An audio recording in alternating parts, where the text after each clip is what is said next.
When the pit of corruption collapsed, I reappeared outside, clutching the incarnation's lifeless body. Around me lay the charred ruins of what had once been the Lord's mansion, reduced to rubble while we battled inside. Lying flat on the scorched earth, I closed my eyes and focused. Divinity, 10,001. To a priest of corruption, divinity wasn't just a point system for unlocking new powers. It could also enhance what I already possessed. Strengthening the giant of corruption, who had endured so much, was tempting. Or perhaps the corruption arts. But the pit of corruption could wait. Even so, I chose neither. There was something I needed to test. In the original game, priests of corruption could only equip 3 powers at a time, regardless of how many they acquired. But did those constraints still bind me here, in this reality? There was only one way to find out. Mother, I offer this divinity. Grant me a new power. Divinity 1. The divinity I had bled to gather vanished in an instant. A new power coursed through me. And that's when I realized something incredible. The limit no longer existed. Just as one could wear rings on every finger, I could now equip as many powers as I wanted. But Mother, kill. What does this power mean? This one you gave me. Kill. Mother didn't know. She hadn't chosen this one herself. Still, every power I'd received so far had come when I needed it most, and I trusted her. She had no reason to lie. I shook off the blasphemous doubt. But isn't this a bit much? Kill. Mother urged me not to worry, to use it freely. This new ability, Curse of Corruption, was unlike anything before. It wasn't simply dark. It was evil in a pure, malignant sense. Casting a single curse demanded 100 divinity, and the targets were limited to large, inanimate objects, boulders, statues, relics.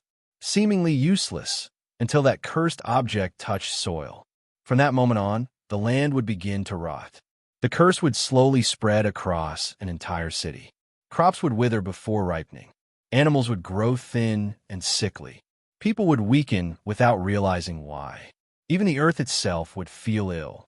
Worst of all, any human who died on that tainted land would have their soul harvested, converted into divinity, and fed directly into me. It was a power that could endlessly replenish itself. And yet it had dire flaws. If the cursed object was destroyed early, the curse lifted. Worse still, it constantly leaked corruption's divinity, meaning any nearby priest could trace its source back to me. But the biggest flaw? I didn't want to use it. There were probably ways to conceal the curse or improve the medium. But none of that mattered. I couldn't bring myself to kill innocent people just to grow stronger. Mother, I'm sorry, but I don't want this power. Kill. Her response, almost amused, told me she didn't mind. I was free to choose. But can I ask something else? Kill. That corpse, the incarnation, it still contains the divinity of other gods. Is there a way to extract it? Seems like a waste to let it vanish. Without warning, Mother's hand emerged from my pocket and reformed into her familiar girl-like form. Clad in a black dress with green embroidery, she approached the incarnation's corpse and placed her hand on its head. Her brow furrowed. She struggled. I smiled. Don't push yourself too hard. It's okay. She yelled something at me, but her voice didn't reach me. Realizing it, she scurried back. Kill. So she could do something if it were just one god's divinity. But the mixture of many made it impossible. Kill. Then she stood and flung the incarnation's head into the distance before walking off. I watched her vanish with growing unease. Should I have handled it myself? Was it a mistake to ask? Self-doubt coiled tightly around me, until her voice snapped me out of it. Kill. I turned just enough to see her hold up a cracked bead. It was a fragment of a relic, once sacred, now inert. Why was that inside the incarnation? No, it wasn't a coincidence. That holy relic had once sealed Mother's divinity. It must have been the foundation used to create the monster. It was all too much. My mind raced, and my body, battered by divine attacks, was finally reaching its limit. My vision dimmed. Kill. Mother's voice echoed in panic. Hurry, get back in my pocket. Asterisk, asterisk, asterisk. Soft sheets pressed against my back. Loose, Unfamiliar clothes clung to me, too comfortable to be my uniform. I jolted upright. My clothes. Where are my clothes? You're awake. Carmen's relieved voice answered, startled as I grabbed his shoulder. Please calm down, Priest Marnak. I couldn't. Not until I found Mother. My belongings. Where? Kill. Her voice came from beneath the bed. I reached down, found a basket, and pulled her hand into my arms. I was so scared I lost you. Carmen laughed nervously. It had a story, I guessed. Others wanted to toss it out, but I figured it meant something. So I saved it. Kill. Apparently, she had nearly been cremated with the other bodies. I bowed deeply. Thank you, truly. I owe you everything. Thank me? Without your sacrifice, Kelton would have fallen completely. Finally steady, I looked around. Where are we? These are the barracks. We're still in Kelton. Kelton? How long had it been? How many days was I unconscious? 10 days since the disaster. 10 days. Outside, I could hear the bustle of restoration efforts. Kelton was rebuilding. The goddess of maintenance must have favored you. You healed faster than expected. I hesitated, then asked the question that truly mattered. Were there any survivors? Carmen's smile vanished. Only you. No one else survived within the city walls. Relief and grief struck in equal measure. No witnesses, but also no one saved. Kill. Mother's voice offered strange comfort. I squeezed her hand and looked to Carmen again. Then, who's here in Kelton now? He counted on his fingers. Neighboring lords sent aid, and the late Lord Strinplcor's relatives have also arrived. As he spoke, the door creaked open. A man entered, tapping a cane against the floor. I heard you'd awakened. It was the demon lord of guys. He gave a small smile. Carmen turned and blinked. Oh, you must be starving. I'll get food right away. I nodded and stood slowly, pulling on my uniform. I'll eat outside. I want to see what Kelton looks like now. Carmen glanced at the demon lord, then offered a weak grin. It might be noisy. Are you sure? I don't mind noise. But I was wrong. As soon as I stepped out, it hit me. The evil god's great enemy. Shouts echoed down the streets. He's awake. Make the finest food. He's hungry. I told you he'd survive. I turned to Carmen, dazed. What is this? He beamed.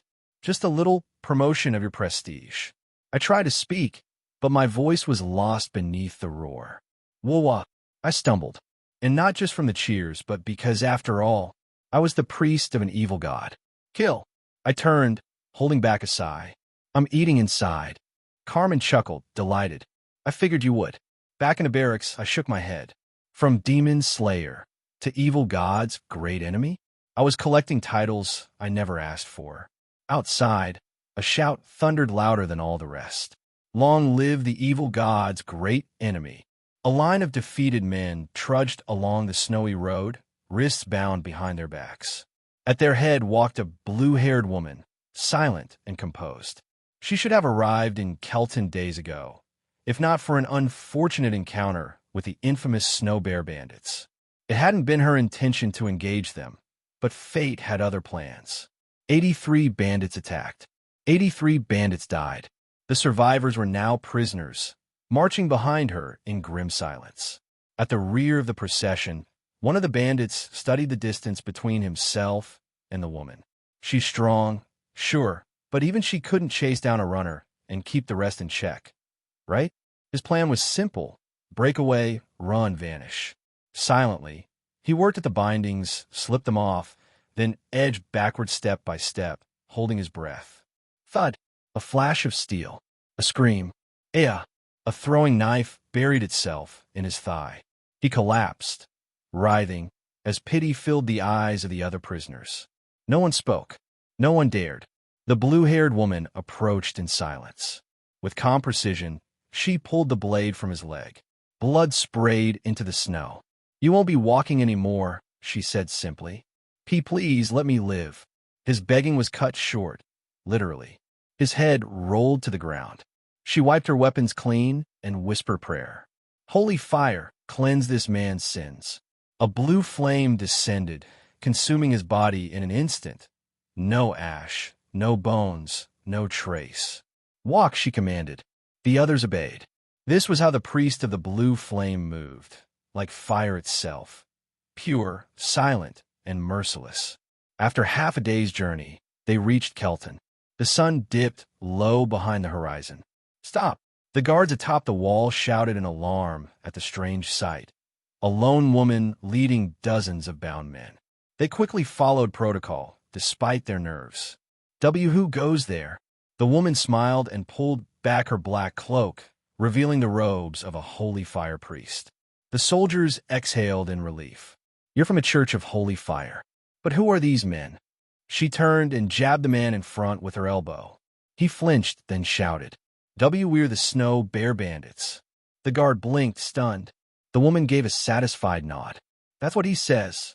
The lead soldier squinted, recognizing the speaker's face.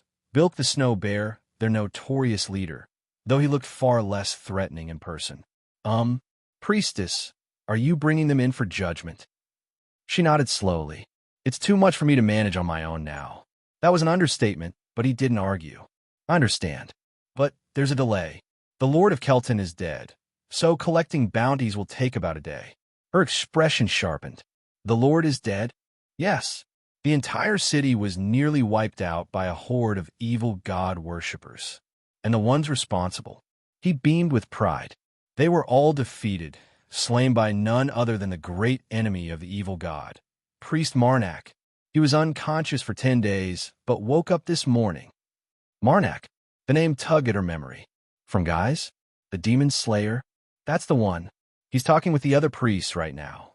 Elsewhere, in Kelton's barracks. Ha ha ha. Long live Marnak, the great enemy of the evil god. The priest of the Restoration Church, a towering man made of pure muscle, lifted his mug, prompting cheers. Long live the great enemy.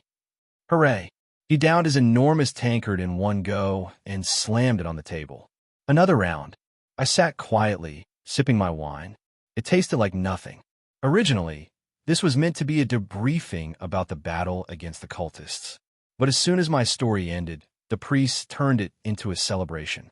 Honestly, this was just an excuse for them to drink. Long live Marnak. Kill. Mother chimed in from my pocket, mimicking the cheer enthusiastically. I sighed and gave her a gentle squeeze. It was strange.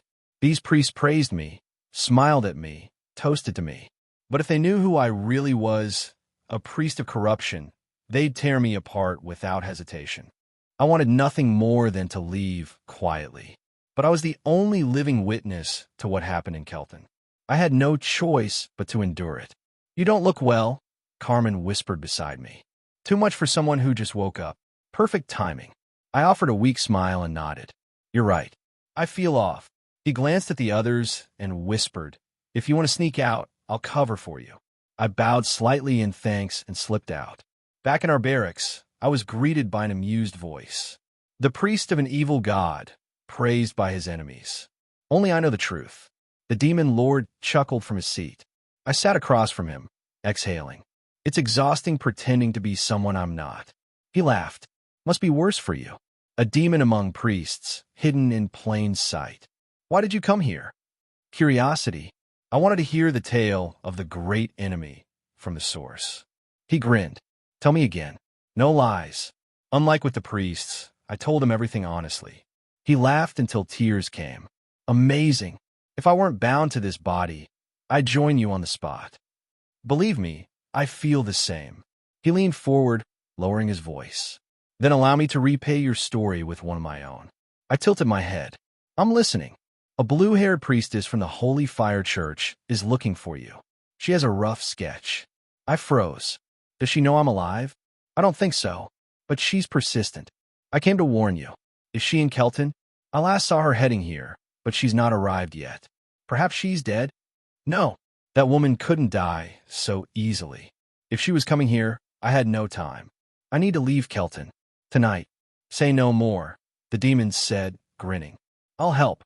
That night, with the demon's help, Carmen and I slipped away. I couldn't risk being found by her, a woman whose strength I measured by the number of fingers she made me lose 4.5. Meanwhile, in a Kelton tavern, the blue-haired woman sipped wine. "Where is Priest Marnak?" she asked a nearby priest. He flexed proudly. Long live Marnak, the great enemy. She sighed. It seemed she wouldn't be meeting him tonight. No matter. She would collect the bounty and wait until tomorrow. Unbeknownst to her, Marnak had already vanished. 2 weeks later, Carmen and I had passed through 2 cities, never staying longer than a day.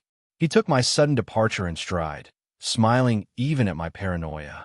A better travel companion I couldn't ask for. We journeyed westward in search of his mother when we saw a carriage approaching, flanked by armed guards. Carmen squinted. That emblem, that's the Ermel family crest. The High Lords of the South. Exactly. Looks like someone important is riding inside. As the carriage passed, something strange caught my attention. MMPH. MMPH. A gag voice. Someone struggled inside. I whispered, Ermel is rich, right? Yes. Then odds are good that whoever's locked up in there owns the carriage. Carmen's face darkened. I already knew what he'd say. Can you help? I smiled. Of course. Carmen raised his voice. I'd like a word with the carriage's occupant. No reply. The guards simply drew their weapons. Hostility confirmed. No more talk. I charged forward, revved up Butcher, and struck. Sparks flew as it clashed with their blades, then carved through a man's neck. Ugh! An arrow flew past me, lodging itself in another guard's eye. Carmen had taken a shot. I pulled the blade free and swung again. Another head rolled. Wiping the blood from my face, I grinned. 8 left. Hey, welcome to Firescale Audiobooks. If you enjoy our audiobooks, please consider subscribing to the channel. Also, feel free to share your review in the comments section below. Ermel. I ground another enemy, but there were no screams. The enemies were clearly men who'd been trained well. Kill. According to Mother, each person was worth at least 2 fingers. I pulled back slightly, letting the sharp blade of an enemy short graze my chest. I could get hit on purpose by this kind of attack that didn't contain divinity and blow off the enemy's head. But since Carmen didn't know who I really was, it would be foolish to reveal too many of the peculiarities of my body. I took a step forward and raised counterattack. It was a fight similar to the last time with the bandit boss, but there was one clearly different thing. Wah Wang. Right now, I have the upper hand when it comes to equipment. The butcher let out a harsh scream, tearing through another's throat. They'd quickly learned not to stand in the blade's way, so the rest took 2 steps back. But it was over since, with my body, I could easily chase them down. Hi-yap.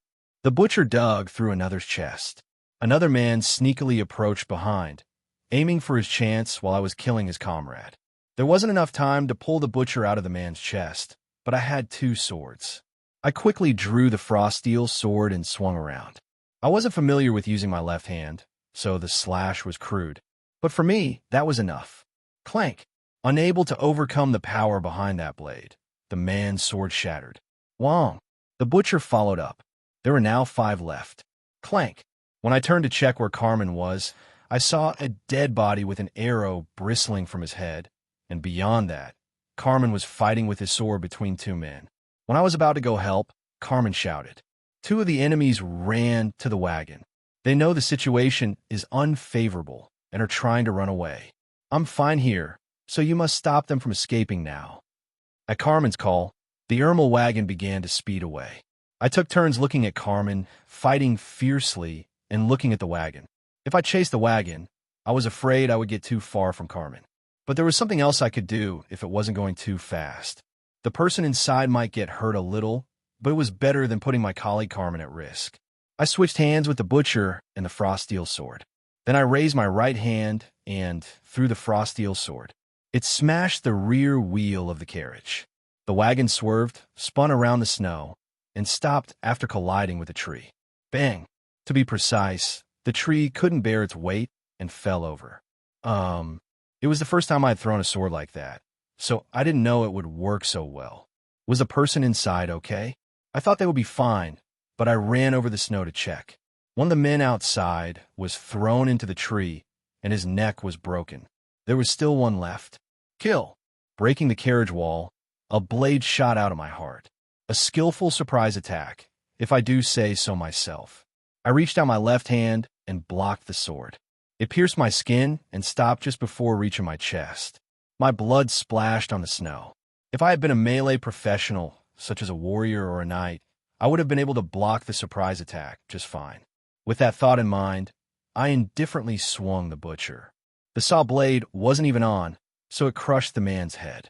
I roughly kicked the corpse away.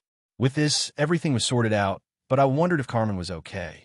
As if to laugh at my worries, Carmen cut off the head of the last man standing before him. Archers had good arm strength, apparently. Since Carmen also knew that the cleanup was completed, the priority was to check the condition of the person tied up in this overturned wagon. I would feel sorry if the wagon fell over and hurt them. MMP. When I ripped open the locked door and looked inside, I found a woman tied up and wriggling. A strange smell that tickled the tip of my nose wafted out. Her vivid silver hair reached down to her neck and partially covered her gleaming golden eyes. Judging from the combination of gold and silver, she was of the Ermel family. I said with a smile that seemed as kind as possible, "I'm going to release the ties now, but I hope you don't rebel. I'm on your side." The woman nodded slowly. I entered the fallen carriage and first pulled the gag out of her mouth. As soon as the gag was removed, the woman shouted, "You have to get me out of this wagon right now. It's still full of anesthetic smoke." I picked her up and pulled her out of the carriage. My body wasn't affected by such drugs anyway, but it was much more comfortable to do what she wanted rather than to explain. "Please be still for a moment." Pulling out the dagger from my pocket, I cut the rope binding her. The woman, calming down a bit, looked up at me from her spot on the ground. The anesthesia was still affecting her. "I can't move yet, and I think I might throw up. If you don't want to see me vomit while looking at the sky, could you take me over and pat me on the back?" "All right." I nodded at her logical argument, grabbed her around the waist, carried her to the side of the road, and patted her on the back. Blair! The sound was terrible, but there was no reason to observe the horrific sight. Carmen approached us and whispered to me, "Did you hear who she is?" "Blair." I patted her on the back and shrugged. "As you can see, I haven't had time to ask. Besides, she can't move because she's been drugged." Carmen asked again, checking her silvery hair. "Are her eyes golden?" "Yeah, I think she's from the Ermel family." "Why, you can stop patting me now. If you pat me more, I'll vomit more." "Oh, yes. But can you get up on your own?" "Wait." The woman took a few attempts to stand up on trembling legs. Carmen whispered to me with admiration, "She has a very generous heart." "I agree." "Kill." I gestured to Carmen as mothers ordered me not to talk bullshit. It was much easier for him to converse with another noble than for me to intrude. Carmen took a step forward with a friendly smile. "I'm Carmen Baltas, son of Sir Ensis Baltas. Could you tell us your name?" "Lady Ermel." The woman, still patting her trembling legs, glanced at Carmen and me before confidently responding. "Nice to meet you. I'm Dakia Ermel. I'm the eldest daughter of Calto Ermel, the Duke of Small Smiles." Calto Ermel, the Duke of Small Smiles, was the head of the Ermel family. This lady was the eldest daughter. While I was startled by finding a bigger fish than I expected, Carmel whispered to me with a stiff expression, "If she's really the daughter of the Duke of Small Smiles, Dakia Ermel, then she's a wizard." Wizards were born randomly regardless of their genetics, so naturally, they could have been born in the family of a great lord. Of course, the nobles didn't like having a wizard in their family much. It was the perfect combination of a noble and a wizard to be the rudest. Dakia Ermel looked me in the eye and asked, "What's the name of the person who saved me? I can tell that you're a priest just by looking at you." I bowed my head and spoke politely. "I am called Marnak, a priest who enshrines the goddess of maintenance, who protects daily life." "Marnak, that's not a bad name." She held out her white hand to me. "I'm having trouble walking, so could you help me a little?" "Kill." Suppressing Mother's fierce cry, I gestured to Carmen. I didn't want to be deeply entangled with a wizard. Besides, it was polite for him to help as a nobleman. Nodding, Carmen took a step forward. "I'll help you, Princess Dakia." Dakia looked at Carmel with coy eyes and timidly answered, "I didn't ask you because of your fiancé, so will you be okay with it?" Even rumors about me and the Balta's black dog could spread throughout the capital. Carmel and I looked at each other with our mouths wide open. The words that came out of her mouth were too cultured for a wizard to speak. Carmen smiled awkwardly and said to me, "Marnak, maybe you should help her." I grabbed Dakia's hand with a reluctant look. Kill. My chest pockets twitched violently, but I ignored Mother and said, Wait with Carmen here. I'll collect the bodies and come back. 10 corpses were buried, and I knelt and prayed. Mother, I offer you their lives. Kill. Mother turned into a girl and raised a middle finger at me. I was glad she heard my request to quietly do that instead of rushing around when she got angry. But when 2 middle fingers turned toward me, it felt very strange. Mother, fold your fingers and come back to me quickly. Mother walked over to me and poked my cheek with her outstretched hand. Kill. Yes, saving the imprisoned girl, as Mother said, could be called being nosy. Kill. It's true that I should stop doing things that don't offer me any benefits and live a more selfish life. I hugged Mother, who still flipped me off, and patted her back. But I can make the benefits myself. So, don't worry that I will be at a disadvantage. Doesn't Mother trust me as much as I trust Mother? Kill. Mother, burying her head in my arms, said it was all right for now, then turned into a hand with a soft light. I patted the hand in my pocket and prayed again. Take their lives, Mother. The divinity of corruption permeated my body. Dakia Ermel, is that true? That's a tragic story. I focused on cooking my share of horse meat as I responded. I couldn't taste it, but it was better for it to be chewy when cooked properly than dry. Dakia, grilling her share, slowly moved her golden eyes to look at me. Why don't you react with a little more sincerity, so that I don't notice that you're not interested at all? I took a bite. It was hot and moist. Dakia asked, Isn't that undercooked? I like it soft, even if it's undercooked. Princess. Carmen said, Why don't you finish the story you were talking about? Was that part of your speculation that he was trying to sell you to the Dragon Kingdom under the pretext of getting married? Dakia glanced at Carmen. That's right. But aren't both of you not interested in my story? I answered, taking one more piece of meat. The first time we heard it, we listened intently. But since this is the 3rd time you're telling us, shouldn't you also understand, to some extent, why we cannot focus on it? Princess Dakia's argument was simple. The main point was that her brother, who thought of her as an eyesore, tried to give her, who had the right to be the head of the Ermel family, to the Dragon Kingdom. I took another bite as I regarded her. Silver hair, as fine as silk, and 2 eyes filled with gold. We offered to cook for her, but the princess was stubborn even though she couldn't cook. In the end, the outer part of her meat was char black, but she couldn't help it. Eat this and give that to me. I picked the cooked parts of my meat and gave them to her. I took her burnt meat, cut off the burnt parts, and ate the rest. Kill. I pressed Mother, who was wriggling, telling me to leave her alone. Dakia took the plate I offered and said in a low voice, Thank you. You'll cook it better next time if you cut down on talking a little bit. The princess glanced at me, then started eating. A wizard princess. It seemed that she was personally interested in the head of the House of Ermel, but it was clear that it wouldn't be easy for her to take it as long as she was a wizard, unless she killed her brother. The nobles were reluctant to accept wizards. To be precise, they were reluctant to have a wizard in their families. There were 2 main reasons for this. First, of course, it was difficult to teach wizards basic etiquette due to their general disposition, and their unique egocentric attitude combined with the status of aristocrats made it difficult for them to deal with others. And the second was because of the old superstition that wizards should not have power. This superstition was a belief passed down from the age of wizards before the ancient empire. Looking at the average personality of a wizard, it wasn't a false belief. Of course, it wasn't that there weren't any wizards who'd risen to the position of a lord, but she had no choice but to face greater resistance. Dakia, now eagerly eating, looked between Carmen and me. Can I make an offer? It was obvious what the offer would be. Please take me to Beatus, the territory of the Ermel family. But the reward she offered was more than I imagined. If you do that, I will reward you with gold equal to your weight.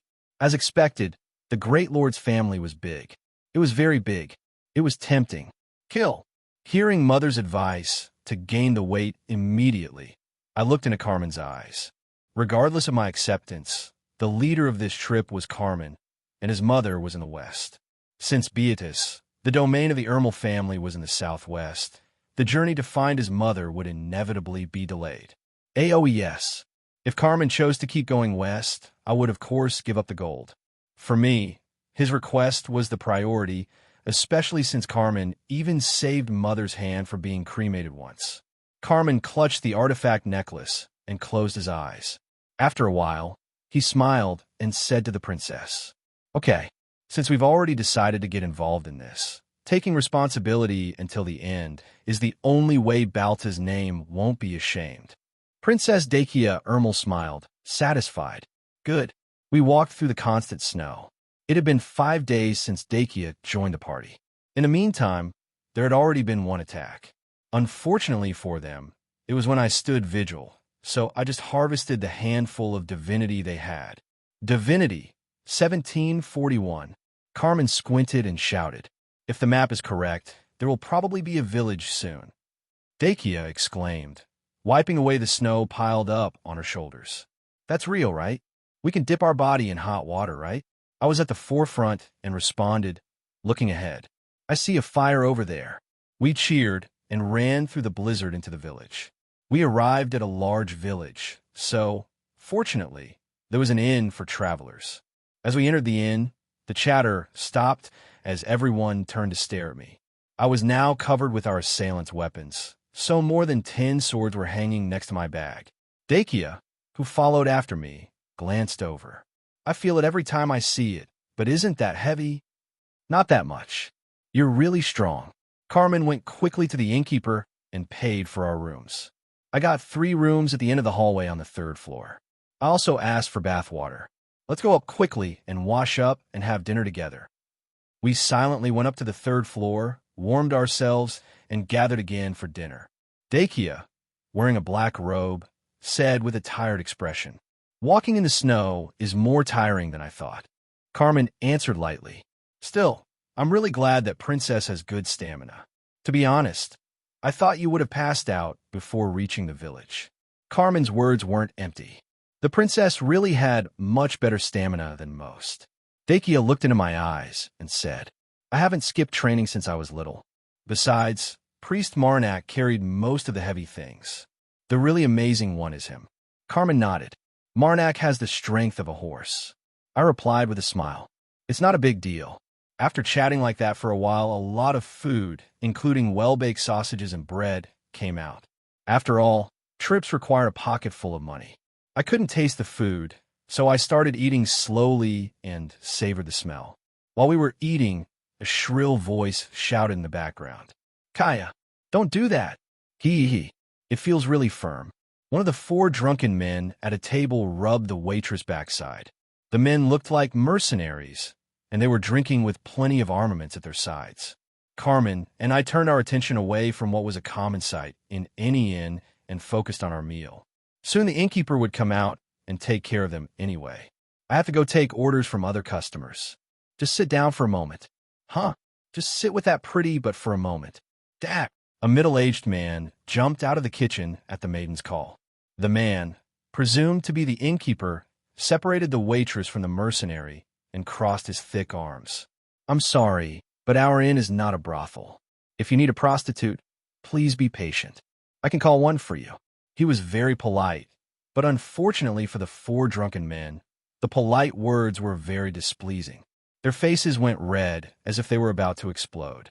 One man jumped up from his seat and shouted at the innkeeper, "Fuck, did I ask her to sleep with me? Huh? I just asked her to sit here, drink a little, and listen to a story, but you're making a fuss with just that? Is your daughter's ass made of gold?" Another man jumped up and shouted at the innkeeper, "Ha! Let's take a look at that girl's golden ass today." As the atmosphere heated up, Carmen asked me, "I think there's going to be a fight, so I guess it would be better for us to help, right?" I munched on the tasteless sausage and pointed forward.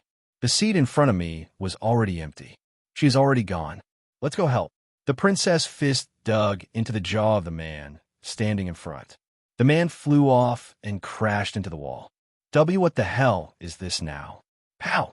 Dakia silently swung her sword with the sheath still on and hit the next in the temple.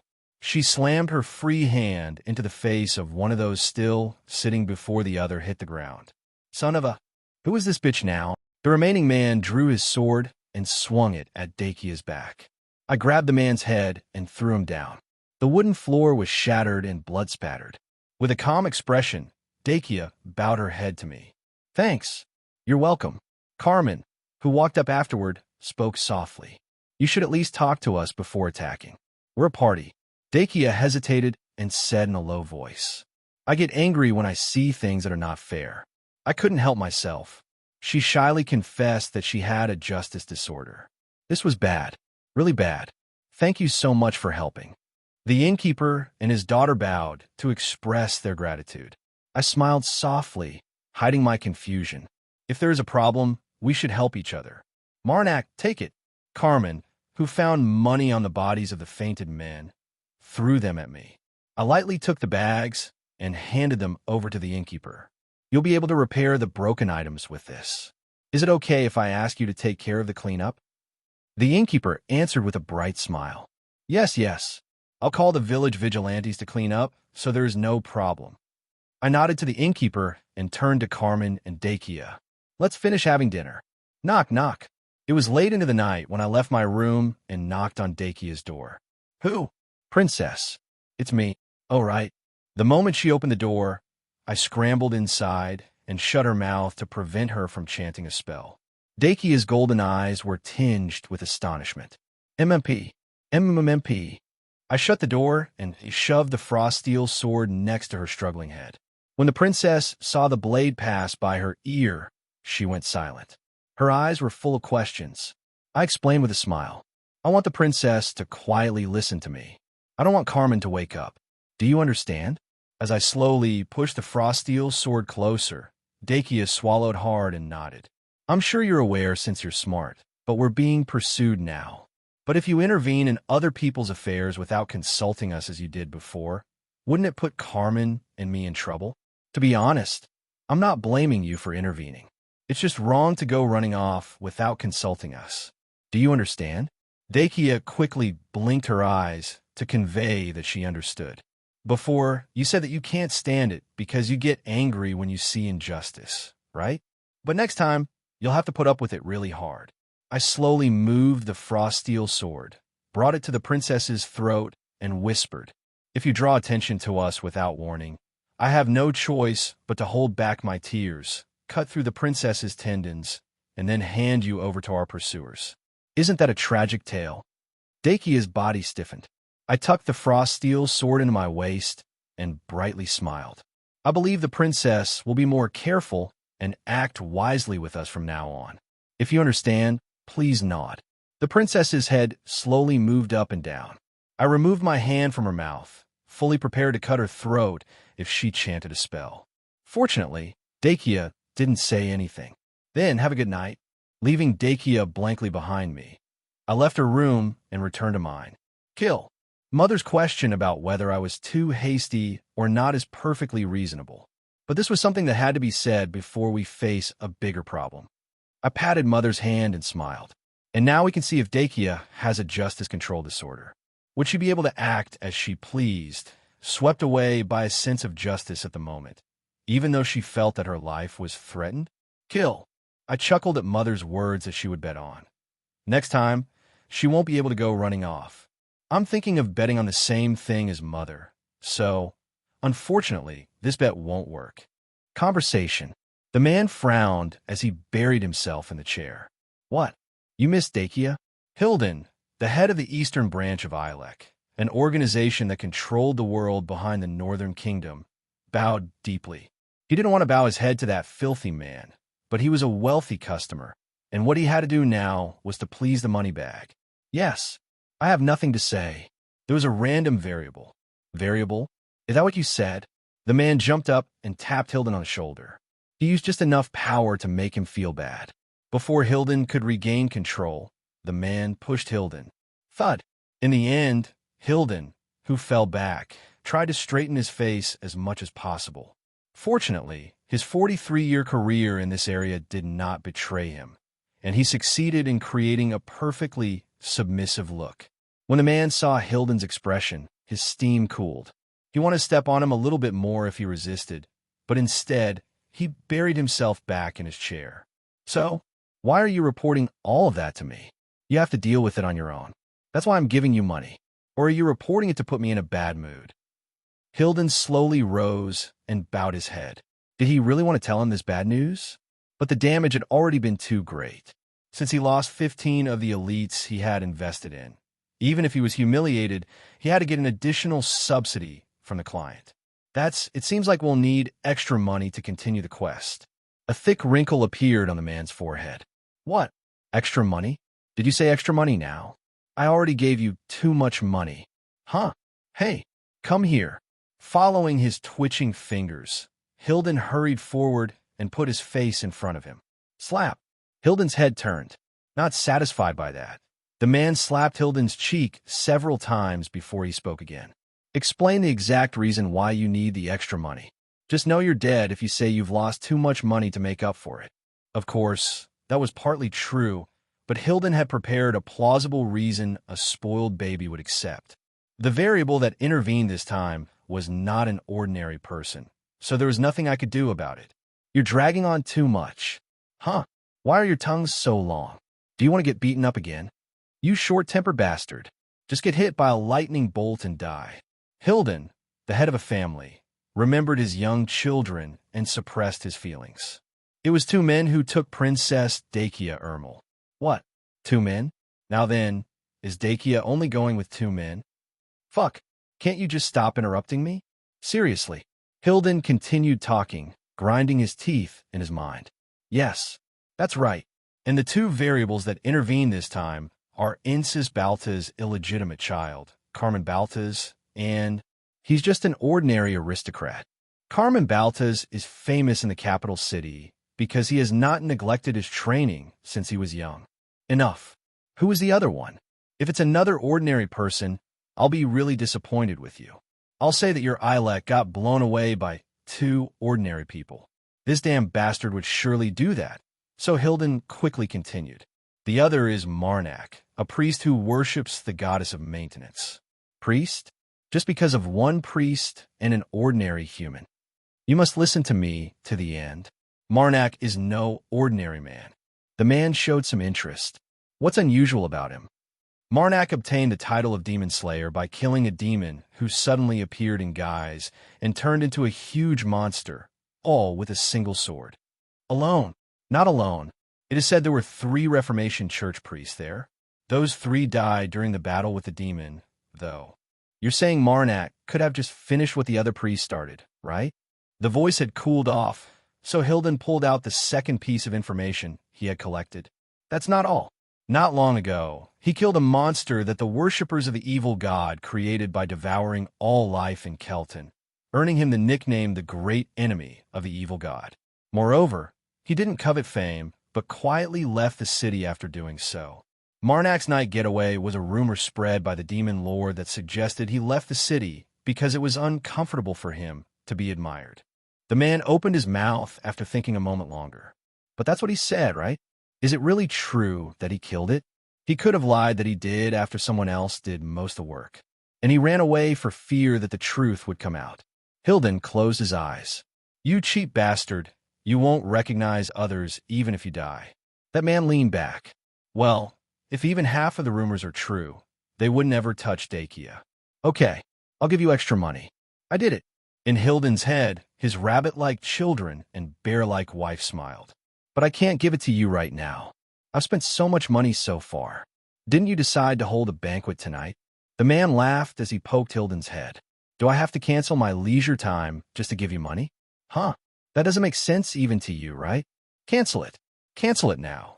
Hilden's silent cries did not reach the man. By the way, I wonder what Insis Baltas will do when Carmen dies.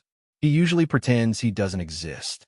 Hilden's face hardened at the mention of Insis, whom any men born in the north admired. Seeing the change in Hilden's expression, the man grinned. Enough. If you're done talking, go. It's time for the girls to come. Yes. Hilden retreated in silence. Doesn't everyone have times like that? You sometimes do things with great gusto and regret it little by little as time passes. Wouldn't it have been okay if I spoke to Princess Dakia a little more gently? She seems someone reasonable to talk to. Kill. What are you doing worrying about that woman? Mother replied. I cut the sausage from the plate and put it into Mother's mouth as she sat on my lap. Kill. Mother swung her feet with excitement. I'd gone downstairs and paid for a dish at Mother's insistence that she wanted to eat. It was worth it. As I cut the bread into bite-sized pieces and fed them to her, I thought of Princess Dakia. I hated wizards, and I really hated those who were selfish. Wizards stopped me while trying to live a normal life by blending into this world. Ever since that incident, I'd always instinctively hated wizards. Even though I knew that the wizard who broke my life and Dakia were different people, I couldn't easily overcome my dislike for them. So, every time I put up a barrier and distanced myself from them. Besides, I thought it would be foolish to make the same mistake again since I had treated a wizard gently once and burned myself. However, because of what Princess Dakia had shown over the past few days, the question of was Princess Dakia an exception repeatedly came to mind. Kill. When Mother said her hands were empty, I quickly forked another piece of meat. K-I-L. Knock, knock. Before Mother had even finished speaking, someone knocked on the door. I gripped the handle of the frost steel sword. Who is it? The answer came after a long wait. It's me, Dakia. I hugged Mother's head, not letting go of the frost steel sword. I quickly put Mother, after she turned into a hand, into my chest pocket and said, "Come in." Yes. She wouldn't shoot a spell while opening the door, right? Fortunately, Dakia entered my room unarmed and without chanting any spells. She looked at the plate of food lying on my lap and asked me, "Were you having a late-night snack?" Yes, I was a little hungry. Without hesitation, I picked up the plate and placed it on the table. Dakia walked over to me, wearing only a light white cotton robe. "Can I sit next to you? I have something to tell you." Yes. With my consent, Dakia sat on the bed. It had only been an hour since I threatened her. I wondered what the hell she wanted to talk about. A heavy silence descended. By the time I got used to the weight of it, Dakia had decided to speak. "Is it because I'm a wizard that you warn me like that?" I couldn't answer right away. I knew this was my flaw, but it was hard to ignore. Yes. Dakia looked at the snow falling through the window. I thought so. The way Priest Marnak looked at me was something I was very familiar with. Usually, people hurt by wizards look at me like that. I was slightly uncomfortable at how she saw right through me. It revealed an ugly part one didn't want to face, so I remained silent. Even though I knew my silence would sound like an affirmation to her. Dakia looked at me with her golden eyes twinkling. It was the first time, though. Even if I didn't reply, she continued speaking. "Even though you looked like you hated me so much, in the end, the content of what you said was just to do better next time. Usually, people who do that are trying to do bad things to me." The more cheerfully she spoke, the more I wanted to hide in a hole. Honestly, I don't think I'll be able to tolerate injustice any easier in the future. But Dakia licked her lips a few times and smiled. "Before that, I will definitely discuss it with you in advance, just as you warned me. It's late, but I came here because I want to tell you this." She lifted her hips off the bed and stood. "Then I'll leave. Have a good night, Priest Marnak." Yes. It was not always easy for someone to admit that they were wrong. I barely pulled out the words which didn't want to leave. I think I was too impatient before. "I've been disrespectful to you."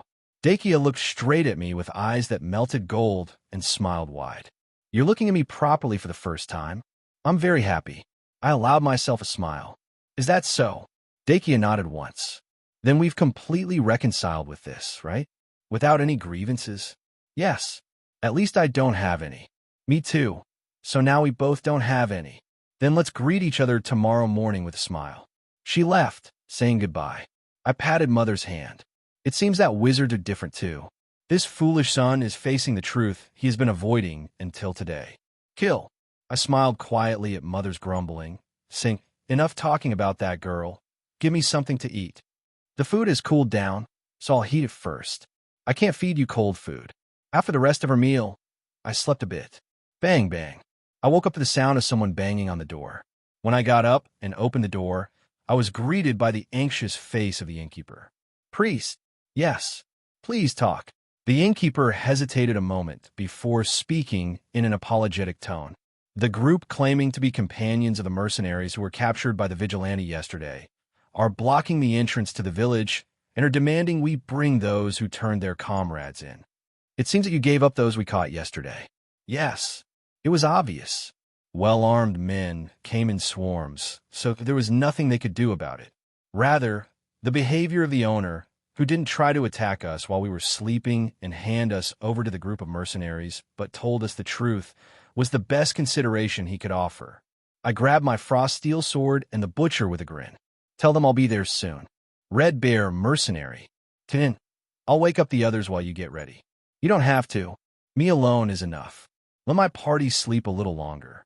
The leader of the Red Bear Mercenary Corps, with over 100 members, Sajida Porgan, was someone who believed in intuition. And that intuition saved his life many times. Born into a dying aristocratic family, he received nothing from his parents except his intact body. Of course, he was satisfied enough with that. At least he didn't have any problem surviving.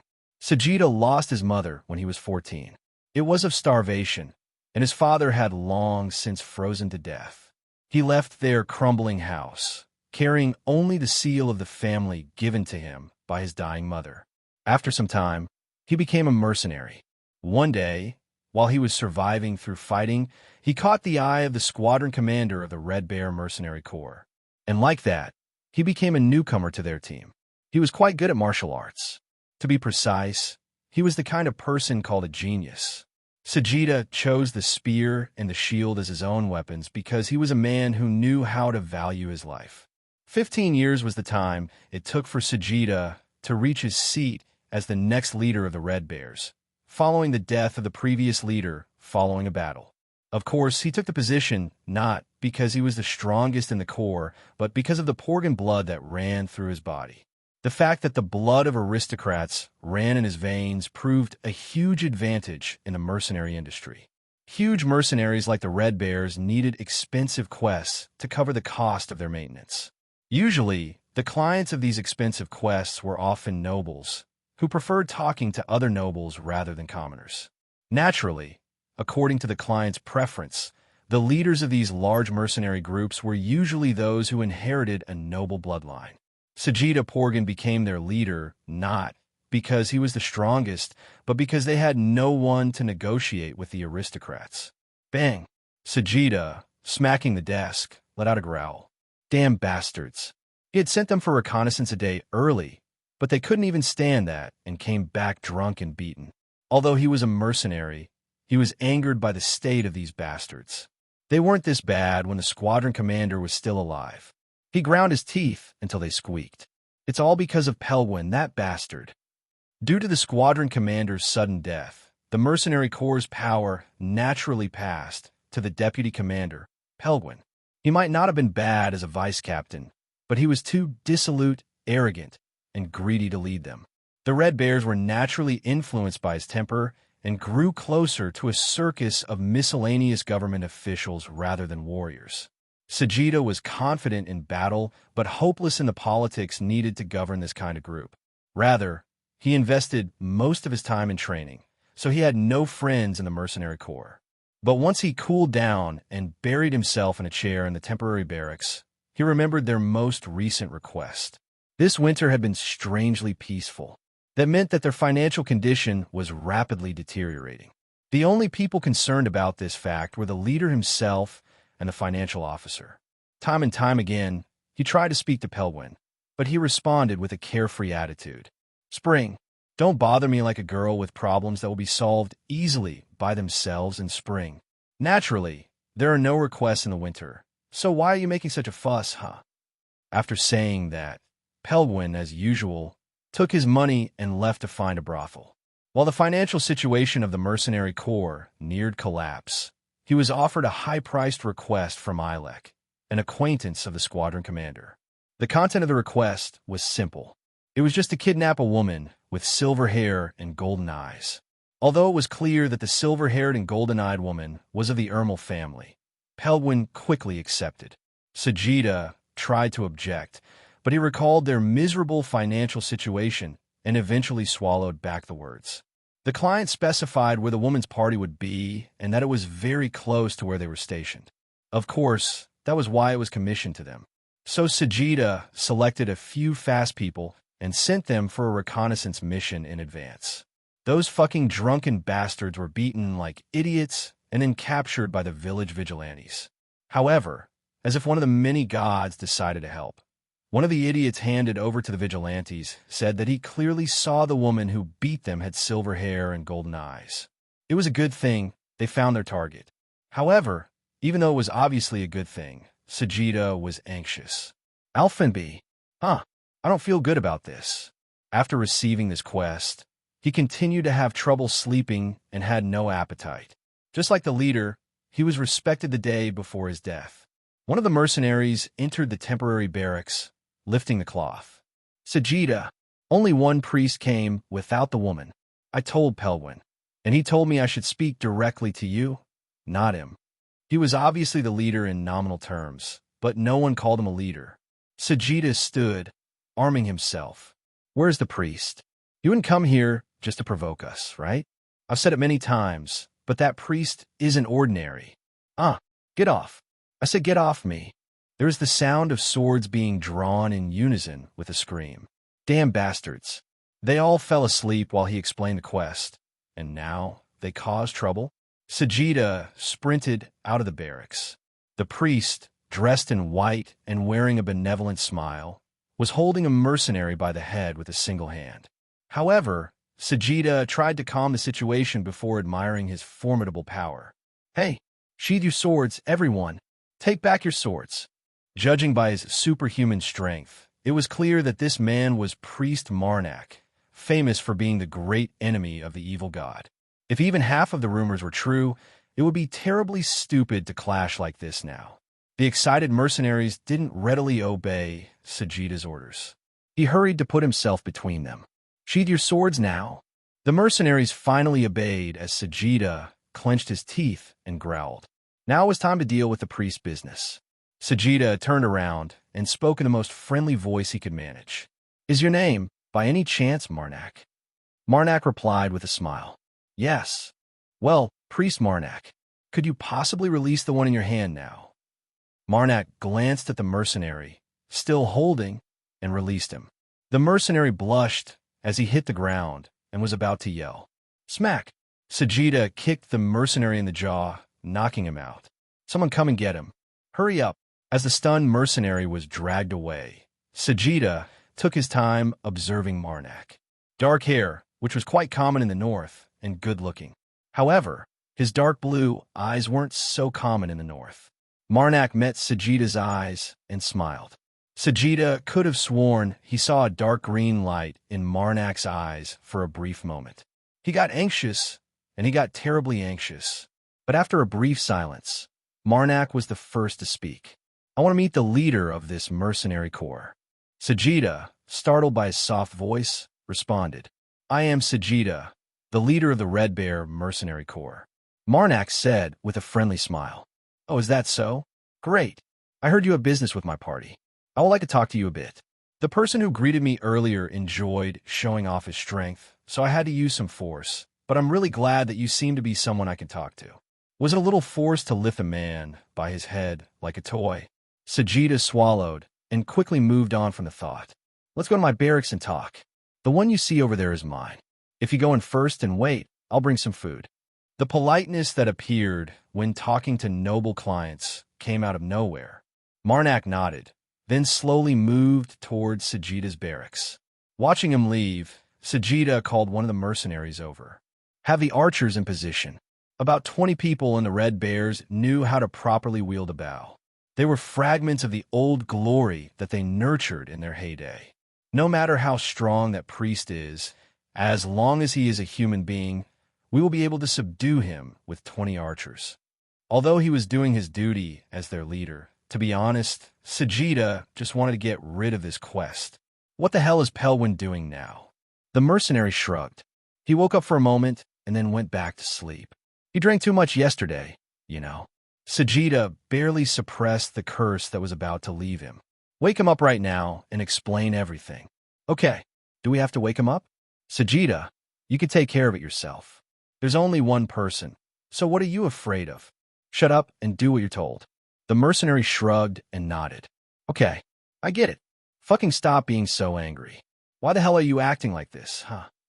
After lashing out, Sajida silently went to get some drinks and snacks. He hoped to solve the problem through conversation if possible. When he entered the barracks with the drinks and snacks in hand, Marnak, sitting comfortably, greeted him. "Oh, you're back." "Yes." Sajida placed the snacks and drinks on the table and poured a glass for Marnak first. Marnak glanced at the glass full of liquor and pushed it away. "I don't enjoy drinking, so I'll accept the thought." "Is that so? Does he think I put something?" Sajida quickly poured the drink into his glass and drank it, leaving not a drop. He believed that this would be enough to prove he hadn't poisoned it. He glanced at Marnak's glass, but the priest still looked at him with a smile. Sajida gave up on making the conversation smoother with alcohol, just as Marnak chimed up. "I heard you wanted to see us because of a minor argument yesterday." "That's... What should I do? Get to the point right away? Or should I test the waters and suggest that our purpose is the woman with silver hair and golden eyes? I really don't want to fight with this priest." Fuck. Sajida wasn't used to dealing with such people, and he was used to breaking people's heads. Originally, Pelwin was in charge of this, but even though he knew they would definitely come today, he got drunk and slept in. While Sajida hesitated, the cloth blocking the barracks entrance was torn down, and a giant man with a large beard came in. It was Pelwin. "Ugh, I don't feel good and want to eat something spicy." "Hey, Priest Hyung, your name is Marnak?" Marnak nodded. "That's right. Isn't there a woman in your party with silver hair and golden eyes?" "That's right, too." "Great. Priest Hyung, if you want to watch the sunrise tomorrow, just hand over that woman. You don't want to die now, right? Carefew dash." Before Sajida could scream, a cold metallic sound followed by cutting flesh filled the barack. Ah! Pelwin's arm rolled across the floor, and Sajida's back was drenched in a cold sweat. "Can we even win?" That priest cut off a man's arm without hesitation. Marnak looked at Sajida with smiling eyes. "Indeed, it was too strange. I don't think I remember saying my name, but you and this person call me by it. It's like someone knew I was in this town." Hearing Pelwin scream, the mercenaries began to move. Pelwin's arm was cut off. "Run to Sajida's barracks with all your arms. You bastards. Let's get rid of that priest who doesn't know his place. I'm going first." The head of the mercenary who ran first into the barracks fell to the floor. Marnak glanced at Sajida as he stood blankly, then trampled on the grunting Pelwin as he sat there in a daze, thrust his frost steel sword into his leg, and asked, "Who ordered you to go after us?" Pelwin shouted in a pathetic voice, "Help! Sajida!" At that cry, Sajida reflexively drew his spear and shield, and when his eyes met Marnak's black ones, he stiffened like a frog standing in front of a snake. Without being able to do anything, Sajida closed his eyes tightly and muttered a word from his heart. "Fuck! Sajida Porgan! Kill! Kill!" Hearing Mother's cheerful voice saying that the guy was completely scared, I swung the frost steel blade. The sword carved out the throat of the next man who entered to fight. Thud! 2 already fallen corpses were half caught in the entrance. A roar sounded outside. Fuck! What the fuck? Dying as soon as they enter. Fuck! Is he a monster? I don't want to go in. You go in first. Don't push. Bastard. I'm not going in. They were weaker than I expected. I guess I didn't have to be nervous. I was wary because I thought there would be a certain system for their fighting since they were a fairly large group. I tapped the large man at my feet. "If you don't treat that right now, you'll die soon. If you tell me who your client is, I'll give you first aid. If there's a skilled doctor in town, they might be able to reattach the arm." This middle-aged man had fat all over his body and was starting to sag. Judging from his physique, he might have been quite strong in his old days, but now he was just an ordinary mercenary. Since his arm was cut off, he couldn't even be considered a threat. Who I really should be wary of was the leader of this mercenary corps, standing a few feet away. His solid muscles were somewhere in the middle between bulging and agile. He looked at me blankly and couldn't do anything, but he was ready to fight back if I approached. In addition, that meticulously prepared armor was well designed and might prove a problem. "Sajida, what are you doing? Hurry up and help me. I'm really going to die." I didn't know where the boldness of this one calling me Hyung went, but the one-armed man looked for his leader. Apparently, this man had no intention of answering my question. There were more mouths out there, so there was no need to keep him alive. I swung my sword to grant him a swift and painless death. Clank! However, my sword bounced off the tip of a spear and didn't fulfill its purpose. A sharp burst followed. The spear threatened my vital points, wriggling like a snake. I retreated calmly and swung at the spear's haft. It gently retreated as if it had no intention of targeting me in the first place. Suddenly, the man named Sajida dug between me and the man whose arm had been cut off, wielding a shield in his left hand. Clank! It was a heavy collision. I had the upper hand, but I had no choice but to step back again to avoid the sharp spear blade. I thought you would stand still. The maybe early 30s? The shaggy, platinum-haired man, Sajida, pressed down on his helmet and spoke in a low voice. I wanted to, but like it or not, we have been together for 15 years. With that short answer, he shouted as loudly as possible. Someone, come in and take Pelwin. Right now. But no one dared enter the barracks in response to his call, and they whispered outside. Sajida, want someone to go in. Fuck, what if I go in and end up like the guys that went in first? I'm not going in. Don't push. You bastards. I don't want to go in either. Sajida clenched his teeth and said to me, Is it okay if you let this man go?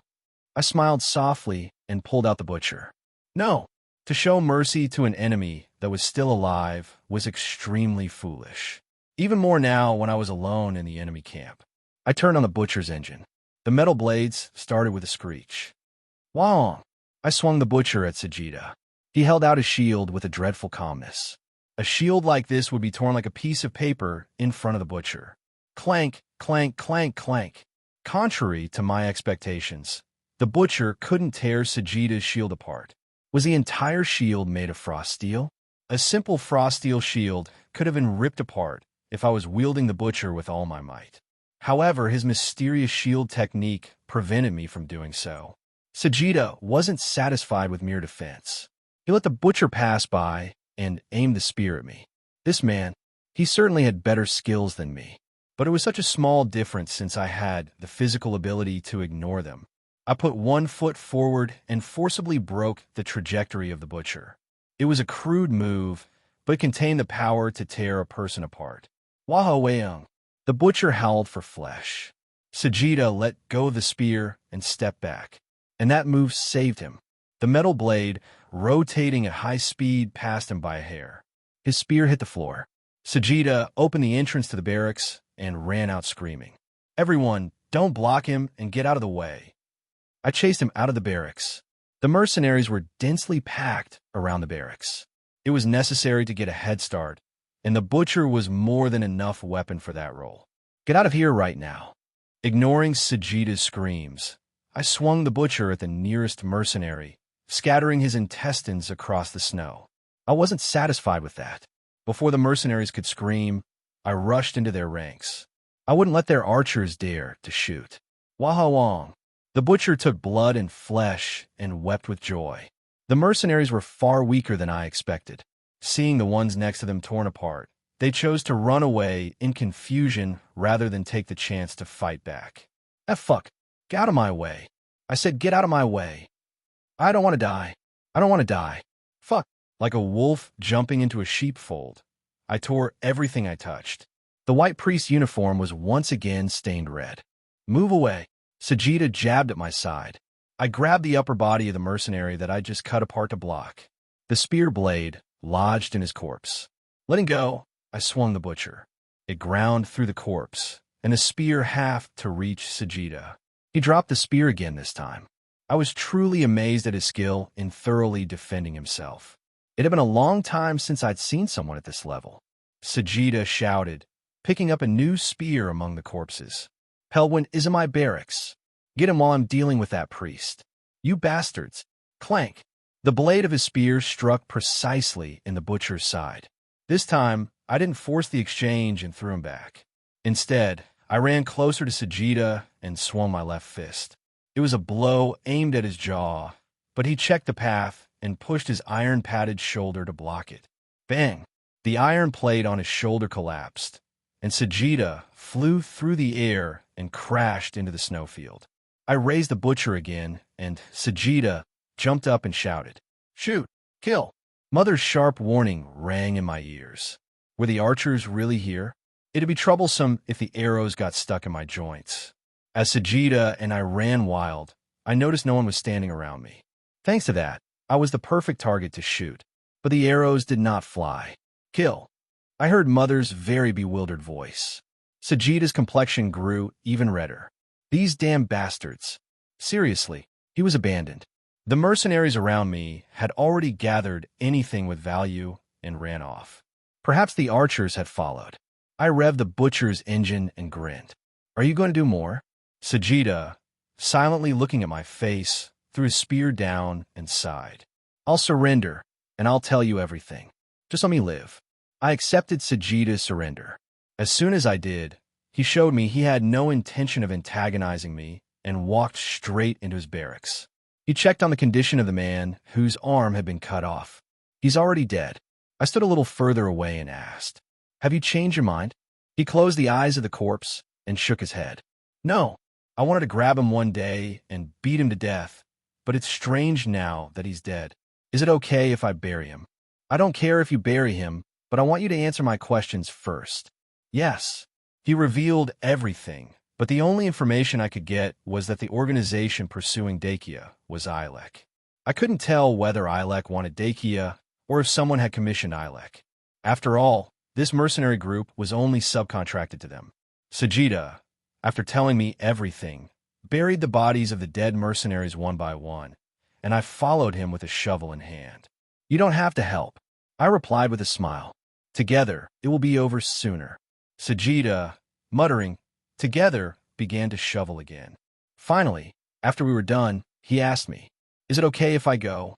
To be honest, I seriously thought about whether it would be better to kill him after hearing all this information, but I made up my mind after seeing him sort things out on his own. "Do you not hate me?" Sajida looked at my face and smiled. "If I say I do, will you kill me?" I smiled.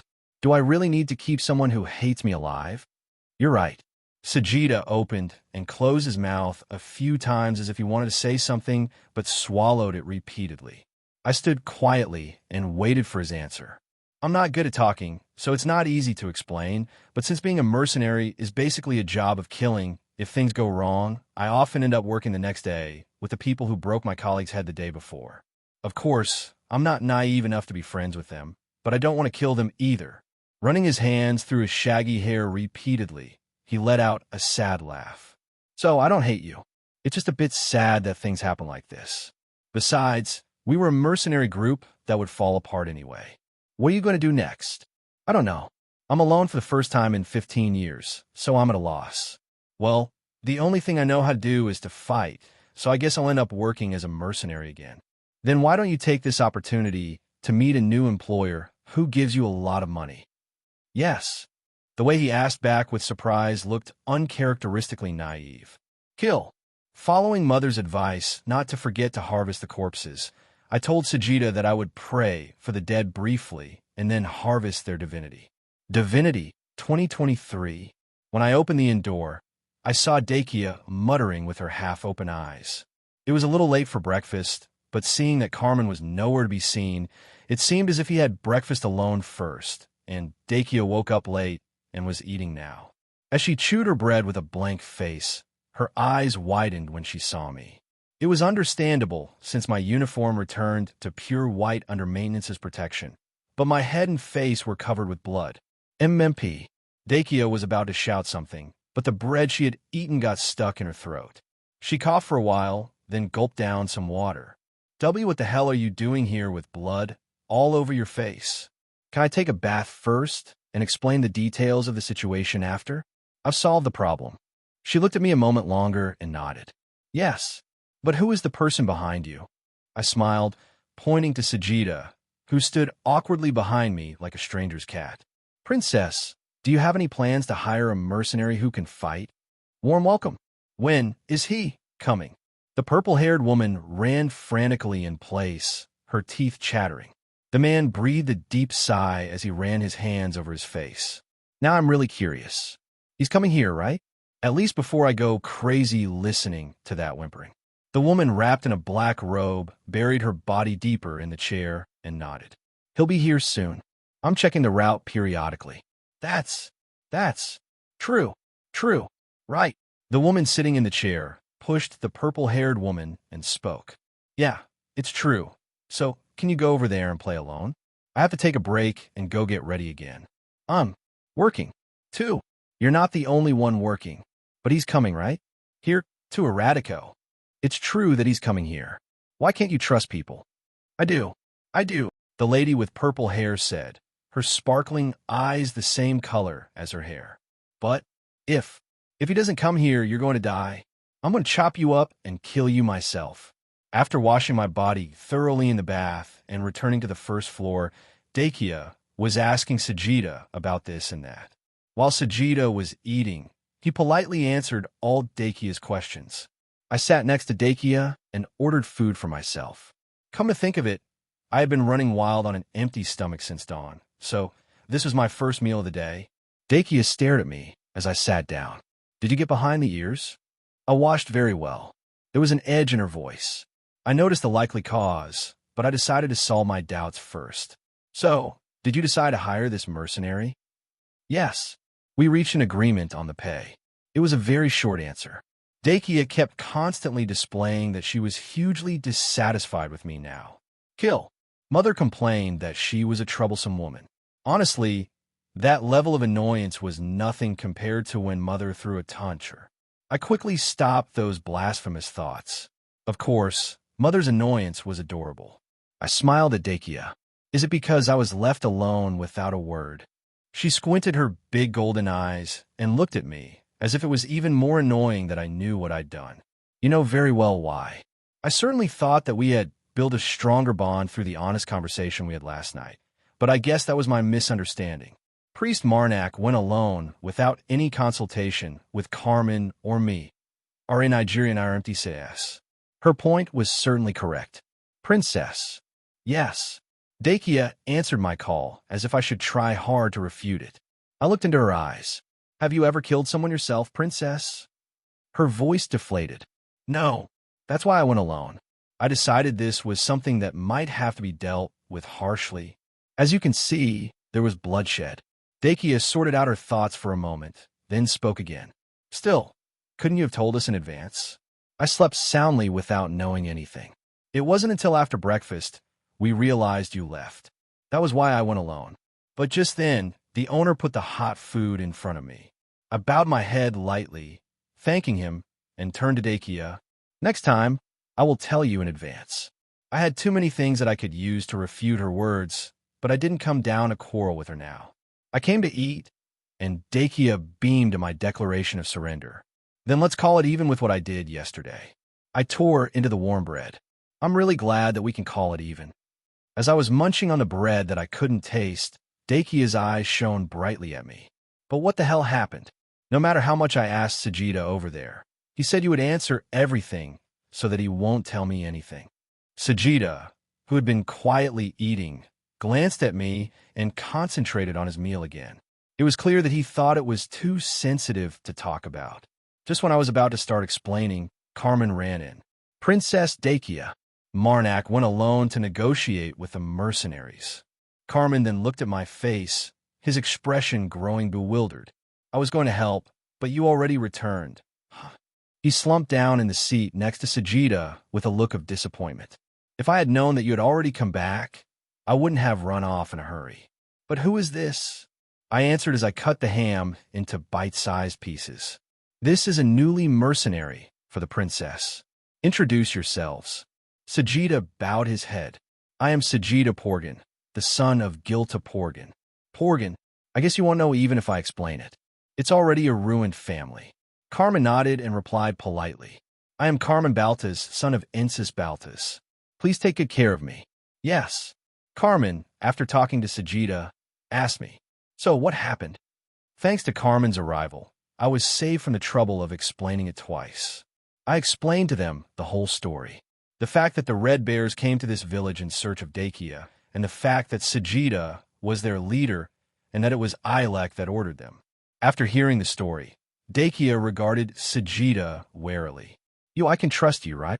Sajida hesitated to explain everything to Dakia, but eventually gave up and asked me for help with his eyes. Watching him, I grinned. I met him not long ago, but he'd been a very consistent man thus far. You can trust him. As I said, he's been abandoned by the other mercenaries. Dakia glanced between us. I'll trust you in consideration of Priest Marnak, but I hope we don't have any problems. Sajida replied with a relieved look. Yes. Carmen smiled softly, refreshing the atmosphere. I am very happy to have another reliable companion. Carmen didn't raise any objection to me doing the work alone or bringing Sajida with me, and he seemed to believe that I took good care of it. Then I'll have to go back to the village smithy first. I was picking up arrowheads and heard the news on the way and came running. It's already late, so why don't we set off early tomorrow morning? We agreed to Carmen's suggestion, took a good day off, and set off again in the morning. Dakia stared at the pile of firewood with a more serious face than ever. She cast a spell in a low voice as mana fluctuated and responded to her spell. A small spark lit up the firewood. Quickly the spark grew out of control and exploded. Pop! Watching her from afar, Carmen tapped Sajida on the shoulder. Let's go pick up firewood again. They had let go of formalities over the past few days due to Sajida's unique sociability. Sajida nodded. Okay. While the two of them went back to pick up more firewood, I moved on to do my part in appeasing the gloomy Dakia. She squatted and looked at the wreckage of the explosion. I thought it was going to work this time. Isn't the size of the explosion smaller than it was a few days ago? If the size of the explosion continues to decrease like this, I'm sure it will normally ignite sooner or later. To think I'm a wizard who can't light a single fire. Dakia was a wizard, but she wasn't very good at magic. To be precise, she wasn't very accustomed to using magic. She was far more proficient with a sword. This was the case since she had deliberately turned away from magic to cultivate herself as a noblewoman. Dakia started practicing magic again when I, who didn't know anything about it, asked her a few days ago if she could help us prepare for encampment with an illusion. So, after the catastrophe on the first day, she tried to do magic repeatedly, but only grew more frustrated with it. Thanks to that, it became my job to appease Dakia after her failures. Still, if it was a small explosion like this, it was a huge improvement compared to the first day. It had almost started a forest fire. Kill! Kill! I gently patted Mother, who teased her that a wizard who couldn't even light a campfire was here, before appeasing Dakia again. Princess, everyone was inexperienced once. Dakia answered in a gloomy voice. I was good with magic as a child, you know? I haven't used it on purpose, but I never dreamed it was this serious.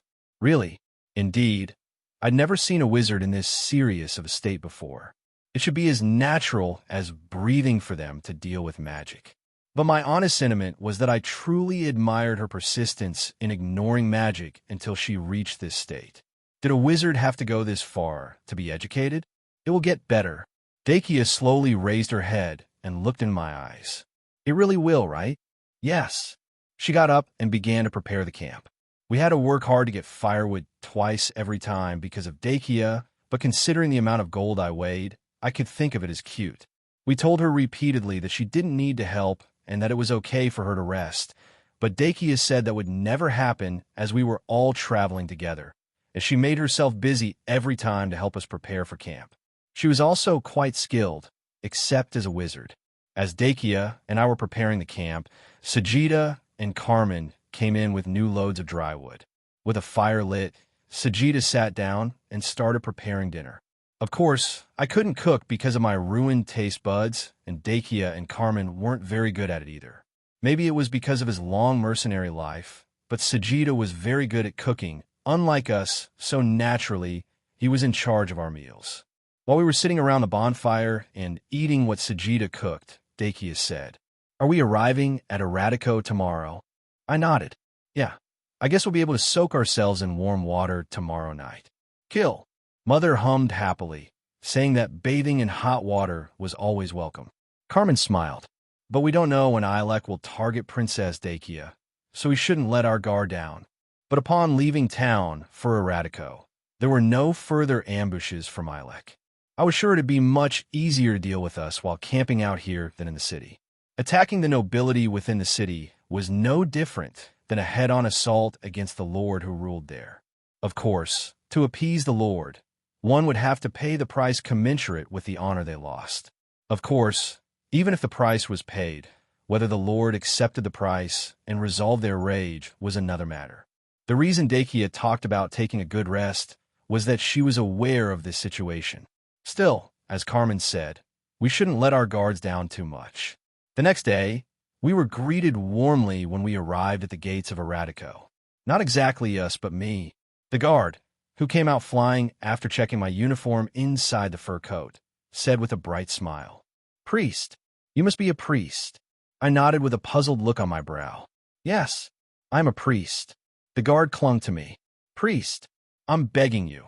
Please go to the trumpeter of rest who won't obey even the Lord's words and tell him to stop raising the dead. We'll give you a big reward." "Acquaintance." I gently pulled off the clinging guard. "I don't think anything will change if I talk to them. When I was working in a cemetery, I had interacted with them a few times, so I knew very well that the trumpeters of rest weren't the kind of people who listen to others." But the guard clung to me again with desperation. "Aren't you a priest, though? I don't care if it'll work or not. Just please have a conversation with them. I beg you. My colleagues are already being pushed to their limits, with the dead wandering every night. Me too. What could I do if he clung to me so desperately? I'll try, but don't expect too much." The guard's face brightened. "Thank you. Thank you." We arrived a little late, and thanks to that, the day was already slowly ending. "Where is that trumpeter?" "They're not far from here. Can I guide you right now?"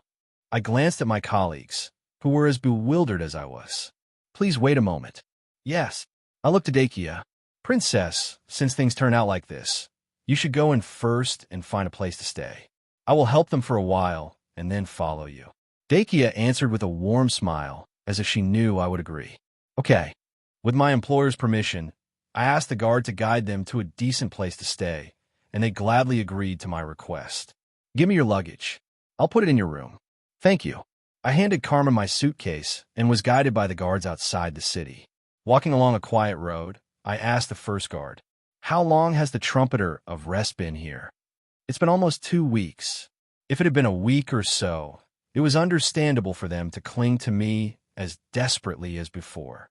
The intelligent beings who saw the dead, raised by the trumpeter, instinctively felt a great sense of reluctance and rejection, and if they continued to look at the dead, the weak even fell into a panicked stupor. So, most people were reluctant to face down or talk with the trumpeters who led the dead. Nues. The sun slowly sank over the high snowy mountains. The guards lit the torches they had brought. Just a little further, his nervous voice warned of the dead coming out with the night. The guard's eyes lit with horror as we heard a rustling. The dead appears above on the road. Those who still had intact feet walked while those more rotted crawled.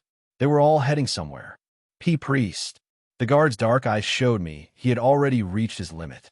I said with a smile, "Are there any torches left?" Yes. He handed me the torch he was holding, took out a new one, and lit it. "It looks like I don't need any further guidance. I think you should go back to Erratico first. Are you okay with that?" "Yes. If he were forced to go with me, I'd only have to carry him back. In that case, it was better to let him go while he could still return his feet." The guard thanked me repeatedly and then almost sprinted back to the city. "Kill." Mother complained that she didn't understand why he was so scared of a pile of dead meat. I patted my pocket and cut through the marching dead. "Mother, it's natural for people to be scared when they see a dead piece of meat moving. Just think about it. I put a chicken pre-trim for cooking on a chopping board, and it just runs away." Mother thought for a while, and then she cautiously spoke. "Kill." She answered she had no idea why the hell that would be scary. I smiled. I was just bored, so I said whatever I thought of. I also don't know why people fear the dead moving. "Kill." I continued walking, patting Mother, who was angry that she thought hard for nothing. A little later, I found the trumpeter that raised these dead. The trumpeter of rest was blowing a white trumpet amid the crowd. No, it would not be appropriate to say that they were blowing. The trumpet sounded over the pure white mask that covered their entire face, so their mouth didn't touch the trumpet at all. They were just pretending to blow it.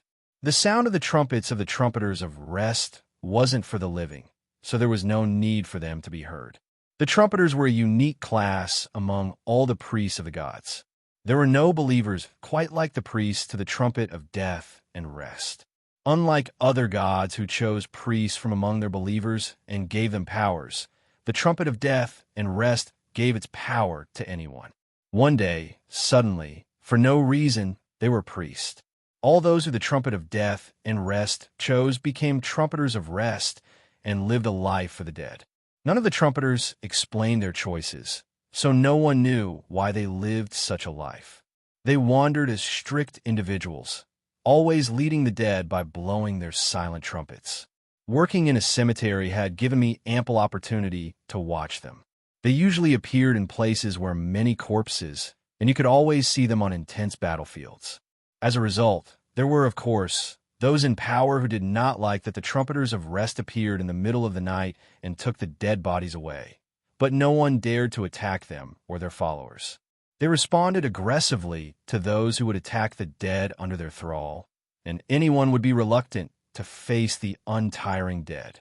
As such, the trumpeters of rest didn't get along with anyone and were a natural phenomenon rather than people. This one wore a black undertaker's outfit that hung loosely around them, with white gloves and a mask, and they held a silent white trumpet. I gently pushed away the dead and proceeded closer to them. I barely made my way through the crowd of the dead, and I spoke with a friendly smile. Hello. There was no need to introduce myself. Those who gave up their names didn't care about other people's names. Still, I wish this one was the type that would speak. Some trumpeters only communicated their intentions through gestures. A pure white mask with no eye sockets turned towards me. Countless dead were gathered on the vacant road, but no sound came from them. Amid the silence, I opened my mouth to speak again. A lot of people probably have come to talk to you, but I've been asked to do the same. As you know, moving the dead is annoying to ordinary people, right? There was no answer. If you've been here for a week or so, isn't it time to leave this place? You're not the type who usually stays in one place. Are you staying here for some reason? As he was about to say something, he paused, looked down, and cleared his throat like someone who had forgotten how to speak. I waited patiently. Then he spat out in a low voice. Worshipper of the evil god. Yes. I was genuinely surprised, wondering if he had seen through my secret identity. But the worshipper he was talking about wasn't me, and he pointed to a radico in the distance. They will create many deaths. You mean there are worshippers of the evil god in the castle? The trumpeter of rest slowly nodded. Did you tell that to anyone other than me? No. Then why are you telling me? The white mask went silent again. I waited. Started. Yes. He mumbled so quietly that I couldn't hear it. When I asked, he answered in a slightly louder voice. Because it has already started. At the same time as the trumpeter answered, a massive purple curtain engulfed Erratico. This wasn't the time to have a leisurely conversation. I spun around and ran toward Erratico. The trumpeter of rest, left alone with the dead crowd, spoke. I gave him the truth as you wished. Oh, trumpet of death and rest. He took a step, dragging his ragged black clothes along. Now, I will do my part before death is insulted. His steps brought him toward Erratico. The horde of the dead slowly moved after him. Bang! A huge purple curtain completely isolated Erratico from the outside world. Moreover, this wasn't a wall created by some sheer power. It was a barrier made by twisting the laws of nature with a highly condensed magical power, meaning a wizard. There was a wizard behind this. It wasn't impossible to break the barrier with physical force and get inside, but it was inefficient and would take quite a while. It was obvious what kind of disaster was going to happen in this place in the meantime, but I had a way through this magical wall. I took Mother's hand out of my pocket. It's time to be active, Mother. Mother's hand was affected by the simple laws of physics, but it wasn't affected in any way by those perverted by magic. In other words, by using Mother's hand, I could trick the wizard's spell and sneak inside. When I put Mother's hand close to the magic wall, the hand turned into a girl with a light shower of light. Mother shouted as she looked up at me and put her hands on her waist. Kill! She asked if it was really necessary to enter this dangerous place. Mother's concerns were perfectly understandable. Since the worshippers of the evil gods dealt with divinity, we could die. My face was reflected by her dark and beautiful eyes. I smiled. As always, this son wants to do it. Kill. Mother sighed, saying I was hopeless, then reached with her soft hand to lead me through. As I surrendered my body to Mother's guidance, we gently passed through the wall of purple magic. Kill. Mother warned me to be careful and spread her hands toward me. The girl turned back into a hand and dug into my chest pocket. I drew the butcher and looked around the streets of Erratico. It was ablaze. It seemed like every city I visited was eventually set on fire. As I sprinted through the gates of Erratico, I found 3 people standing in the middle of a burning street. One woman with purple hair grabbed another woman's hand and whined. "He's not here. He's not here. He's not here. You said he would, but he's not." The red-haired woman, holding her hand, answered while sweating. "I've confirmed that his party has entered the city. Wait a bit more. I'll find him soon. You, just die." The man who had been staring at them slowly opened his mouth. "Wait, I think I found him." "What? Where? Where?" The woman with purple hair glared up at the man, and he stretched out a finger to point at me. "There he is. Marnak." The purple-haired woman smiled brightly. "It's true. It's Marnak." Neat-length blonde hair, a meticulously groomed beard, a face that anyone would like. This man and I had met before. I turned on the butcher's engine. "Wah Wang. Kill." Mother asked me to calm down and act rationally, and I ignored her request. The woman with purple hair ran toward me. "Marnak, Marnak, I heard you're strong." The divinity of corruption accepted to the limit, marked and amplified my body. "Move. You don't know long I've been waiting for you." "I won't." The high-speed rotating metal blade ripped the purple woman's body in half vertically. Her blood and flesh almost exploded outward, but I was already moving past her. Wong! The butcher became a line of gnashing steel that would tear that damn bastard's face off. "You're completely different from the rumors." "Shut up." As he mumbled softly, a dark purple curtain blocked me. I quickly pulled Mother's hand out and placed it on the back of my hand. "What?" The man's face flushed with astonishment as the butcher tore through the purple curtain and aimed for him. However, despite his surprise, his body proved agile, and that quick response saved his life. Instead of taking his head, I only tore off his left arm. The man, no, Lieberkel, grabbed his shoulder and smiled broadly as he jumped back. "Ah, now I remember. I remember now that I've heard your voice. You're that guy that would wash bodies back then. Wow, seeing you in that priest's uniform makes me proud." He smiled broadly and tilted his head. "But, if I remember right, weren't you dead? I remember that I killed you myself." This is weird. Well, now that you're alive, is it all meaningless? But it must be a bit unfortunate. For you." Lieberkel stretched out his right hand toward me, baring his white teeth. "The arm of the owner of a uniform you're wearing is over here, not the left one. Ha ha. I've used it so well these last 3 years. Damn, wizard bastard." I clenched my teeth, suppressing my anger as much as possible, and spoke. "I will cut you into pieces." I turned on the butcher's engine again. The sword cried out with rage in my heart. "Wah Wong. Huh? It's not such a long story, nor a complicated one." When Mother could still only wriggle, I kept her hand in one of the 2 compartments in my inventory. The overwhelming presence I felt whenever I touched the hand was too burdensome.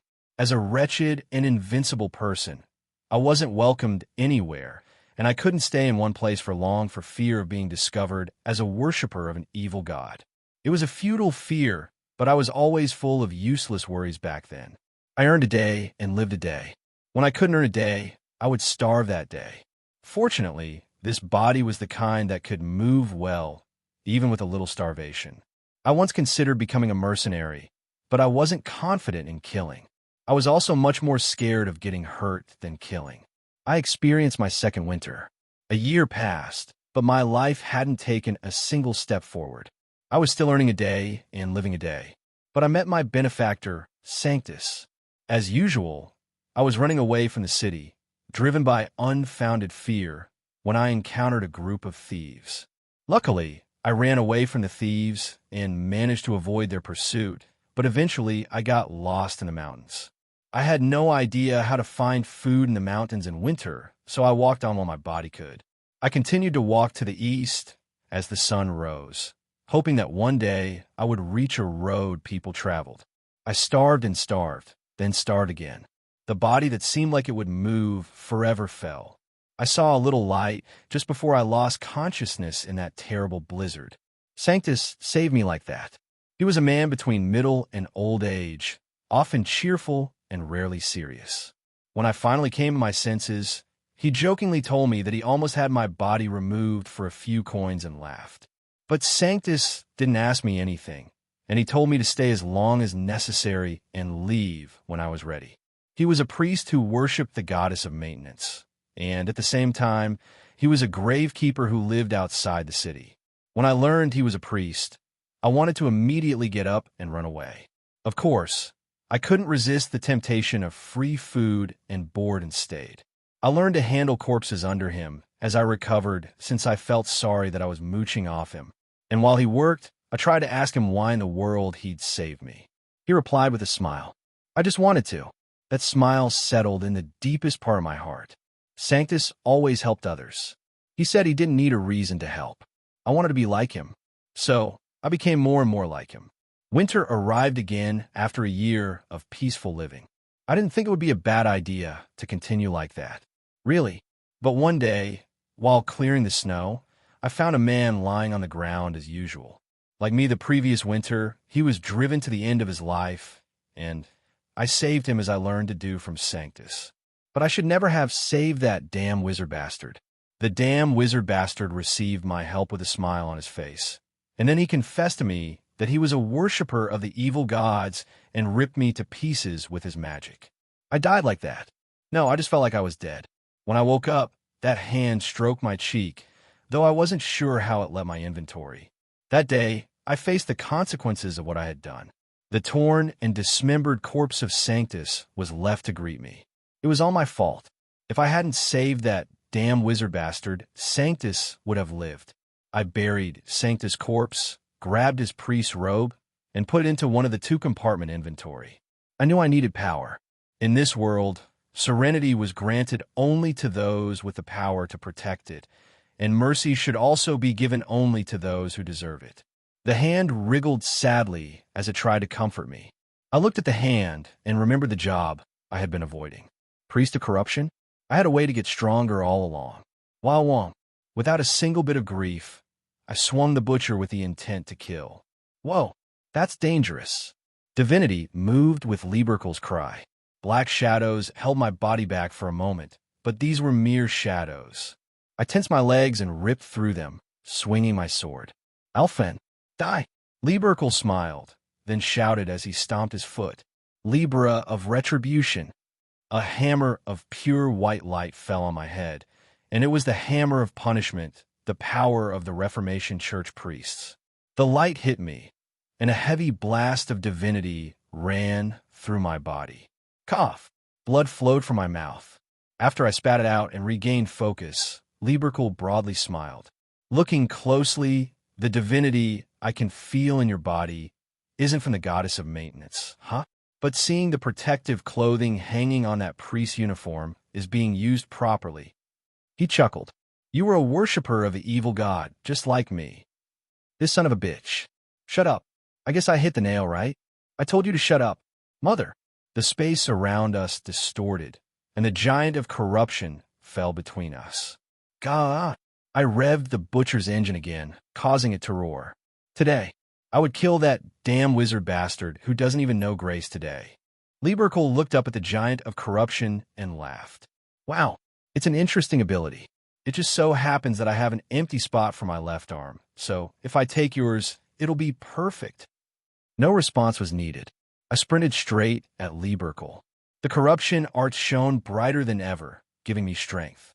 The rotating saw blade sought to devour Lieberkel. I like this guy. Really. The purple-haired woman, split in half earlier, slid between Lieberkel and me and held out her arm. It cleaved through her arm, but she smiled as it stopped on her shoulder.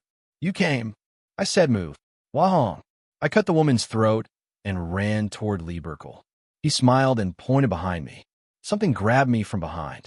I gave up cutting down Lee Burkle. Instead, rotating my body around a tear apart would have grabbed me. Blood and flesh mixed with purple hair scattered in the wind. As expected, you're wild. So wild. The purple-haired woman poked her head out from behind Lee Burkle and laughed. How far will you go? I'm really curious. Really, they were having a lot of fun, but I wasn't the only one there. Boom, boom, boom, boom. The footsteps of the giant of corruption shook the ground. Gawa! The giant, with a roar, slammed his fist into Lee Burkle and the woman. Lee Burkle said something in a low voice, and a purple curtain intercepted the blow. Bang! While the thin film shattered like glass, the two quickly retreated. The red-haired woman, still watching us with a blank expression, shouted, If he's also a worshiper of the evil god, you could just talk to him. Huh? Let's just take what we have to. No. Never. No. I've been waiting for him for too long. Hearing the cry of the purple-haired woman, Lee Burkle chuckled. I want to do that, but I guess he doesn't, huh? Right? I grabbed the butcher without a word. The vibration of the saw blades calmed my anger. He was right. Tonight, I'd kill Lee Burkle. Certainly. Let's go. Bang. The giant of corruption roared in response to my call and rushed them. Gawa. Smack. The man who was hit by Sajita's weapon collapsed. Dakia looked at them with trembling eyes. He's not dead, right? Sajita glanced at the fallen man and gave a brief reply. Not yet. Puck. Another woman was hit in the head by the scabbard wielded by Carmen and fell. He looked at her slightly apologetically and then shouted, Let's move quickly to the Lord's castle. Everything started suddenly. As soon as the purple curtain enveloped the city, some citizens began to run mad. Those hurt by them also went crazy. Within moments, the city was consumed by chaos. The party saw the horde of madmen sweeping the city while unpacking at the inn. They took up arms and ran out to meet them. At first, they tried to escape the city, but the horde constantly appeared to block their way, so they eventually gave up and turned to the inner city where the Lord lived. Dakia swung her sword with the sheath on. A crazed man hit by her sharp blow was rolling down the street. A little further, and they would reach the castle. Dakia, finally arriving in front of the castle, saw despair. Broken gates. Floors and walls are slick with fresh crimson. The madness didn't just afflict the citizens. Sajita looked at the shattered gate with a blank face, slung the blunt weapon around his waist, and pulled out a spear. At the request of Carmen and Dakia, he'd only stunned the crazy people. That was all. Sajita.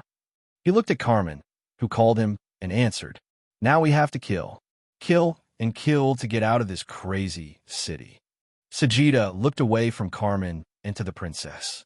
Princess. Yes. A madman jumped out and sprinted at Sajita. Yeah. Crash. Without hesitation, Sajita swung his shield and crushed their head. Red blood splashed over his helmet. Sajita looked into the princess's golden eyes and spoke. Women, children, and men are just lumps of meat if beaten properly. If you want to live, think of it as stabbing a piece of meat and killing them. I will lead the way. Sajita leaped into the approaching crowd, smashing them with shield and spear, paving the way for his companions. Carmen and Dakia clenched their teeth, pulled their swords from their sheaths, and ran after him. As Sajita said, now was not the time to be considerate of these once citizens. Sajita shouted, kicking down those standing in his way and taking their lives. Don't fall behind. Dakia closed her eyes tightly and swung her sword. The feeling of cutting through the flesh of a living creature passed through her hands. The situation was too urgent to be immersed in the shock of her first murder. Dakia once again moved, committing a second murder, and then a third.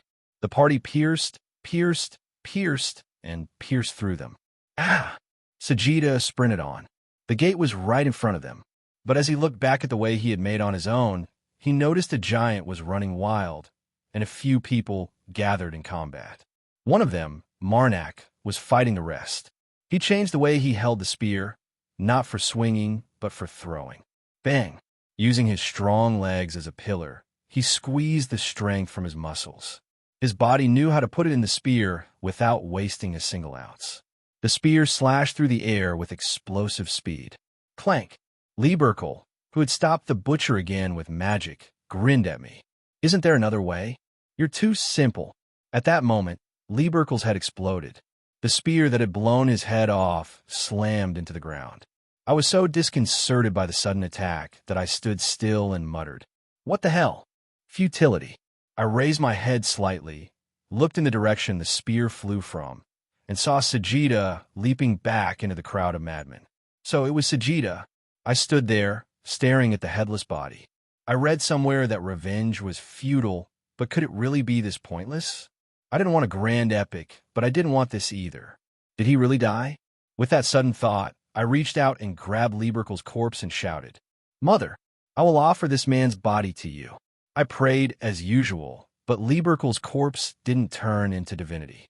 As expected, still living things from Lieberkel's corpse, a mixture of divinity overflowed. "Kill!" Mother screamed to throw it away immediately, but I could never just let go. The corruption arts once again pushed my physical abilities to the limit. I calmly turned on the butcher's engine, gauging the divinity as it flowed out. Wow! The howling butcher mutilated Lieberkel's corpse. "Kill!" I wanted to split the body in half, but with the warning that it was now really dangerous, I grabbed Sanctus' right arm and backed away. The corpse with only a torso floated into the air. Seeing this, the red-haired woman screamed, "It's ruined. It's completely ruined. It's all ruined." I told him not to fight and just talk. Bang! The purple-haired woman was hit by the giant's fist, thrown to the floor, and then jumped up and shouted, "What? I didn't see it. You, what the hell did you do? Try again. Try again." Hundreds of white threads protruded from Lieberkel's body. The threads stretched like living creatures and began to grope for the corpses nearby. Divinity flowed in each strange, far beyond what an ordinary priest could handle. "Kill!" Mother kept urging me to run away. The red-haired woman was running away, holding the struggling, purple-haired woman. "We have to run. He can't distinguish friends and foes when he's like that. Let me go. Let me go. I'll kill you. I'll really kill you." "Shut up. Seriously," I shouted at the giant of corruption. "Throw me that way, and you can go back now." I looked at the place where Sajida was in the distance with some concern, but they were surrounded. Once I ensured they couldn't see me right now, I jumped into the giant's hand. "Gawa!" The giant threw me with a roar. The wind blew and whipped against my skin. Once again, the corruption arts began to shine a dark green. The red-haired woman was running, and the purple-haired woman seemed to have completely lost it, so it was clear that it would be difficult to expect a proper answer as to what was happening from either of them. RN. The ground was rapidly approaching. Bang! I rolled to minimize the impact. The excruciating pain in my head screamed, "Please stop being crazy." Ignoring my brain, I sprinted forward and drew the butcher. The metal blades roared at the red-haired woman, and I looked in her green eyes and asked, "What will happen to him?" The answer came from the wrong place. The purple-haired woman tucked against the red-haired woman's side shouted, Me, I'll tell you." "Huh? Let me tell you." The red-haired woman looked disconcerted. "Why are you trying to babble just because he's asked?" "Huh? Be quiet. Be quiet. But, he's a priest like us. Then, can't we encourage him to act with us? Lieberkel was the one who didn't get along with him, and he's already broken." Lieberkel's body was wriggling as a huge mass of flesh mixed with the corpses. The red-haired woman looked back at me with a strange expression. Come to think of it, she shook her head. "No, there's no way he would listen to us. You heard rumors about him. He's been saving a lot of people, and those kinds of guys usually hate us. Still, I want to try it. I want to try. I guess I could listen to what they have to say first, and then decide whether I should cut their throats or not." I smiled. "Then, try to tell me that story of yours." With her eyes wide, the red-haired woman's voice grew bewildered. "This really worked?" Me. Let me explain. First of all, my name is Pearly. This is Vina." The purple-haired woman, Pearly, chattered, hanging to Vina's side. "We're working under Liberatio. The secret society of worshippers of the evil god. You, you, you know the kids you killed last time. In Kelton. Yes, they all belong to Liberatio too. That's why we've been waiting for you here. A secret society of evil god worshippers. To say that those people who no one could expect solidarity from made an organization was something absurd. Somewhere I didn't know, the cogs that move the world were turning. This must be related to the main quest. More. I needed more information. The main quest would surely be chaos that swept over the entire world. And to survive, I had to learn as much as possible in preparation. How many worshippers of the evil god belong to Liberatio? Pearlie pondered for a moment, then smiled, revealing her white teeth. I don't know. Vina doesn't know either. I'm just here because I can run wild. Vina came because she was told by the upper echelons of her church. I guess Lieberkel knew a bit about it. He was sent directly by Liberatio. There was no way that mouthless chunk of meat could give me an answer, so I'd have to ask another question. What is the purpose of Liberatio? That I can tell you. Vina brushed back her red hair. Liberatio's purpose is very simple. To create a world where no one believes in any god and no one is persecuted. And that kind of people destroy a city like this. It wasn't even a funny goal. As I looked at the burning city, Vina continued her speech. I didn't really want to do this either. It's because Lieberkel caused this, saying he had something to collect. Lieberkel again? Then why did you want to meet me? It looks like you're trying to get something from me. That's right. We waited for you to retrieve an item. I don't know how we got to this point, though. What item are you talking about? Vina looked straight into my eyes and said, the thing you have. The marble-shaped holy relic embedded in the incarnation's body. Oh, the one sealing Mother's divinity? That marble had been broken. If it's that marble, it's already broken. What? How could such a thing be broken? Don't lie. That could never break. Because Vina was about to say something, but she quickly swallowed her words. I knew why she thought it wouldn't break. The holy relics were sealed with a part of Mother to maintain their strength, so that the seal couldn't be unsealed by accident. The vague speculation I made a while ago was right. These worshippers of the evil god were trying to do something with the holy relics sealing Mother's power. I asked while pretending to be calm. Really, the marble is broken, and the remains of it were dumped in Kelton. Could it be the one and only of its kind in your Liberatio? Four. There are 4 more. Before Vina could say anything, Pearlie jumped at the chance. They had 4? Kill. Mother furiously squirmed, unleashing her rightful wrath as the master of that sealed power. No. How could you tell him everything? Anyway, if he joins us, he'll know everything. Don't be too narrow-minded. That's not certain yet. Kill.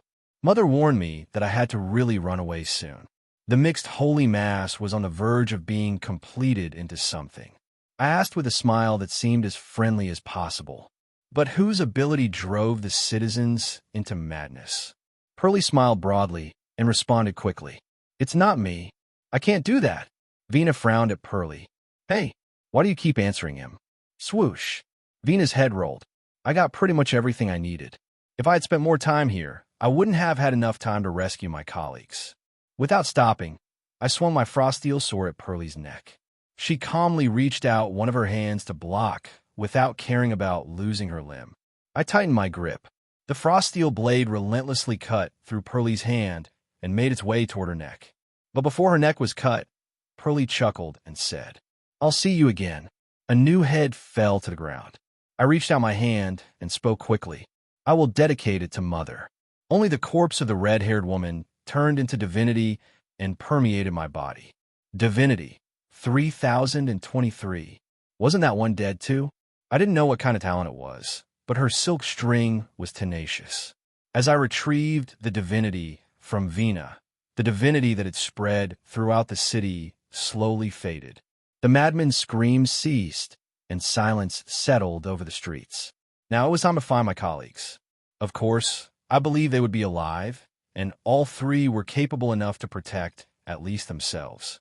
When I headed to where I saw Sajida last, I found my colleagues sitting on a mountain of corpses, catching their breath. Fortunately, all 3 survived. Carmen smiled bitterly at the sight of me. Here, Marnak. All of them suddenly collapsed. Did you do this? I nodded. Yeah, I killed the worshipper of the evil god who created them. Sajida, who was sitting still, spoke. Did he notice the fact the giant of corruption was helping me? So, should I kill him? I didn't want to kill him. Did my spear help a bit? I looked into his eyes, but they didn't show any emotion. He wasn't the kind of person to hide his feelings, and I guess I could consider that as a sign he didn't notice for now. I replied with a smile. It was very helpful, albeit disconcerting. Sajida smiled a little. I'm really glad it was helpful to you, priest. By the way, we must start moving because something really big is about to wake up. What's waking up? At the same time as Carmen's question, a shout rang from the castle gate. Gawa! I laughed. That. The ragged giant slowly rose to his feet.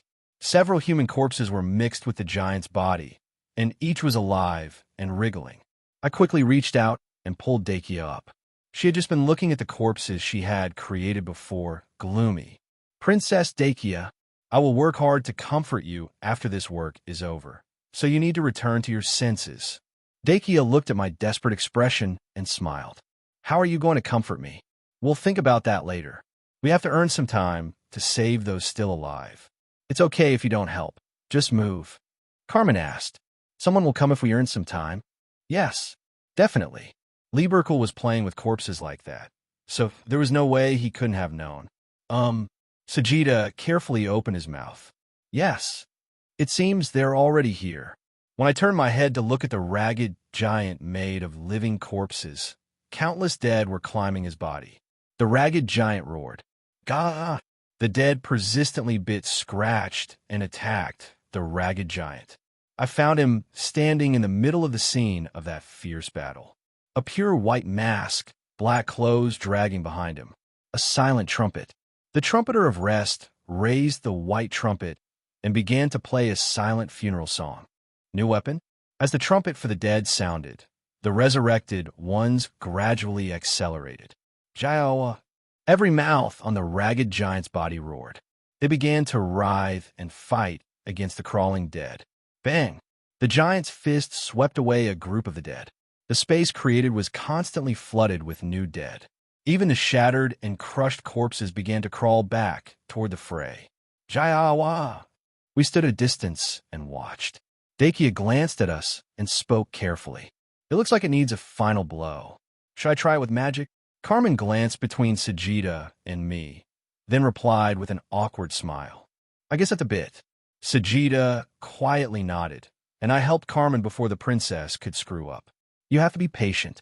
Princess, as I've said, an ally's uncontrollable magic is more dangerous than the enemy's sharpest spear. An ally's mistake was too scary. The quality required for wizards who dealt with powerful mana that distorted natural phenomena wasn't the output of magical power. It was accuracy. A good wizard must be able to precisely control their power down to the finest level of detail. No matter how powerful magic was, its usefulness converged to zero when it swept away allies. In that respect, Dakia's magic had a very large margin of error, which meant that if she tried to do something, the dead people would be swept away, not the giant. It was perfectly appropriate for the saying, if you let a fool hold his tongue, he will pass for a sage. Dakia blushed slightly. I don't think it would be that much. The target is that big. At that size, you'll have to use a lot of magical power to inflict significant damage, and the margin of error will be even bigger. If you want to blow up that giant within the city, I'd like to tell you that there are still living people here, so be patient. She gave me a coy look. Okay, got it. I won't use magic. But aren't you being too straightforward? We have to be clear about battle-related things. Giving a warning after they've been hurt doesn't mean anything, and warnings are meant to happen beforehand. You're sharp like a knife. I must be. Jayawa. The ragged giant tried to knock down the dead by trampling and crushing them, but the waves continued to gnaw at its body. But, as Dakia said, it certainly didn't seem like the Trumpeter of Rest had any powerful means of attack to finish the fight. Clearly, victory would be the Trumpeters, but it would take some time to get there. Should I help? If I took out the giant of corruption, The time to defeat the ragged giant would be greatly reduced, but unless I was crazy, I'd never take out Mother's power in front of a priest. Thanks to this, I couldn't even use the corruption arts. So was it best to just watch? At that moment, the trumpeter of rest put the trumpet away and slowly walked toward us. Dakia asked cautiously, "It seems he's coming to us, right?" "It seems so, but—" The trumpeter of rest walked fast, approached us, and spoke in a muffled voice. "Is anyone out of you for confident in their movement?" Movement? What was he talking about all of a sudden? The group's eyes turned to me, and those gazes meant it would be better for the priest to talk to him. And the white mask of the trumpeter of rest seemed to be facing me. I replied with a smile. "For what reason?" A hand, covered in a black glove, protruded through the loose black clothes. As his fingers lightly traced the air, the space before us distorted, and a spear made of bone popped out, and he held it out to me. "I want someone with good movement skills to stab the giant's heart with this. This spear will tell you where the heart is." Spear? If it was a spear, Sajida was the best suited to the task. "Kill." When I accidentally accepted the spear, Mother quickly shouted at me to ask for a sword. "Isn't there a sword shape available?" The pure white mask with no eye hole stared at me. Once again, the black gloves drew in the air, and a sword made of pure white bones fell into my hands. Oh, he could make several of these, not just one. Promising that I would get a room and give Mother's hand a serious massage after all this was over, I asked the priest, if you could make more, could you make 2 swords and a barrel of arrows?" The trumpeter of rest was silent. When the ragged giant's roar sounded again, he spoke. "Just ask me all at once." Fortunately, he was a generous guy. I got another 2 swords from him and a barrel of bone arrows and gave them to the party. Sajida grabbed the bone spear and swung it around, smiling happily. "It's pretty good." Dakia grabbed a sword and slashed through the air several times before bursting with admiration. "It's very light." While Carmen examined the bone arrows and sword, I looked at the one I held. The blade was so sharp and light that one couldn't even think of it as bone. I was a little worried about the strength, but since the trumpeter of rest created the weapons with his own power, they must be strong. The bone sword was subtly imbued with the divinity of the trumpeter of rest, and it was likely that it would be fatal to the giant. It was a pretty good weapon. "If you want to help, I'll give you those weapons." We exchanged glances, then nodded. Weapons of this kind were never easy to get. "We'll help." But, bang, the ragged giant was still running wild. We needed to climb that body and drive this weapon into its heart. It was a story that could only be possible for a mythical hero or a game protagonist. Whether the trumpeter of rest understood the meaning of my gaze or not, he decided to say a bit more. "I'm going to stop the giant's movement for a while. You should take that chance and drive your weapons deep into the giant's heart, and arrows are too short for that length." Before Carmen could even speak, the trumpeter of rest spoke first, as if he didn't want to speak twice. Carmen looked disappointed and stepped back. "Will you do it?" In the end, it seemed that it would be up to Sajida and me to pierce it directly. But when I looked at Sajida, he nodded heavily. "Great, then I should try it. We'll do it." Hearing my answer, the trumpeter of rest took out the white trumpet and blew it toward the ragged giant. Simultaneously with that silent performance, the situation changed. The bodies of the dead, which surrounded the raged giant, melted and mingled with each other. The hardened blood and flesh of the dead were crushed and mixed again to become an ominous liquid, enveloping the giant. The ominous liquid climbed up the giant's body and kept it in place. Suddenly, the monster screamed, "Jayawa!" melting the body and solidifying it. Wasn't this worse than devouring the corpses to make a giant? As the 4 of us, having the same thought, looked at the trumpeter of rest, he continued indifferently, "Run." We obeyed. The raging giant struggles were getting worse and worse. If we left it like this, it would surely break free soon. We ran toward the giant's upper body, running up the slope of the dead. "Jayawa!" Dakia laughed and shouted. "You can't move anything, so you're making a bunch of noise." Crash! Before Dakia's shout could finish, the giant's right hand broke through. As I glanced at her, Dakia quickly covered her mouth and lowered her head. "Marnak!" I'll deal with that hand. Carmen shouted loudly and let go of the bowstring. An arrow cut through the air like a light beam, piercing the tattered giant's head. The giant reacted violently. Kaya. From the mouths of all the corpses came a sharp scream, different from before.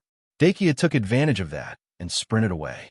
The sword she wielded left a deep wound in the ragged giant's left arm, still trapped within the solid coating. The giant let out another shriek. I'll check the giant from below with Carmen. Sajida and I nodded and ran toward the giant's back. Bang! The ragged giant's thick right hand swept around it. However, since its lower body was fixed, the area that the right hand could reach was obvious, and no one in my party would get hit by such an obvious attack. As Sajida and I stepped on the giant's back and ran toward its heart, Mother whispered to me, "Kill the giant's head." Some divinity was gathered in the middle of that huge head. Mother told me to secretly take the holy lump, and she thought it would be useful. If so, I should take care of it. Sajita. Yes. Do you think you can pierce the heart alone? I'll distract his head. After checking the location of the heart indicated by the weapon, he nodded. Yes. Each corpse that made up the giant's back reached out and grabbed at us, but we trampled them down and continued climbing. I tensed my legs, crushing them down. I left Sajida behind and climbed the giant's body until I finally reached his head. The tattered giant's face somehow resembled Lieberkel's. It was perfect. This time, I'd be able to smash that head with these two hands. Kaiwea. The huge face roared as it raised its hand to swat me away. Bang! I sprinted to dodge the giant's hand. I gripped the bone sword in reverse. I wouldn't pierce it. I would slice it. Lieberkel's face approached rapidly. In fact, even if the Trumpeter of Rest didn't ask for help, I was going to fight this monster. Because this former wizard, the enemy of my benefactor Sanctus, was meant to be killed by me. Crash! The sword made of bones pierced the giant's crown. Kaya! Listening to his screams, I felt my old grudges fade slightly. This is for the body scrubber you killed. You're garbage. Without hesitation, I lowered the sword. While unidentified chunks of meat rained down, a red marble with a strong divinity rolled at my feet. Kill! Mother shouted to catch my attention, and I quickly reached out and tucked the marble into my pocket. At the same time, the giant's body began to disintegrate. It seemed Sajida succeeded in inserting the spear into the giant's heart. Bang! Dakia and Carmen quickly ran over to me when I landed. You're not hurt, right? I nodded to answer Dakia's question. Where is Sajida? I'm here. He smiled as he lifted the spear to create a space for himself under the sloughing flesh. This one is pretty sharp. At that moment, the Trumpeter of Rest slowly walked through the dead. He was looking right at me. The white mask said to me, "Follow me. Only you. Advent." I pondered as I followed the Trumpeter of Rest. Maybe he noticed I took the orb emitting divinity from the giant's head, or did he discover that I was a worshipper of the evil god? I hadn't revealed the divinity of corruption, so how could that be? Kill! Mother's hand wriggled and whispered that the one who struck first would win and that I should slap the back of his head. The Trumpeter of Rest stopped walking. I gripped the handle of the frost steel sword. He's coming. It was a short sentence, but the weight behind it wasn't light. Darkness crawled over the pure white mask. A suffocating presence pressed down on us. I always felt a presence similar to this. It was the natural sense of pressure radiated by heavenly beings. A part of God had come down to this place. The trumpet of death and rest lifted his ragged black robe, stretched his hand, and held out a finger. The voice that scratched the depths inside me pierced my heart. Capital. The pressure was lifted.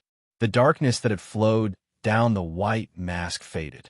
The Trumpeter of Rest started panting for breath. It was an after effect of hosting a god in his body.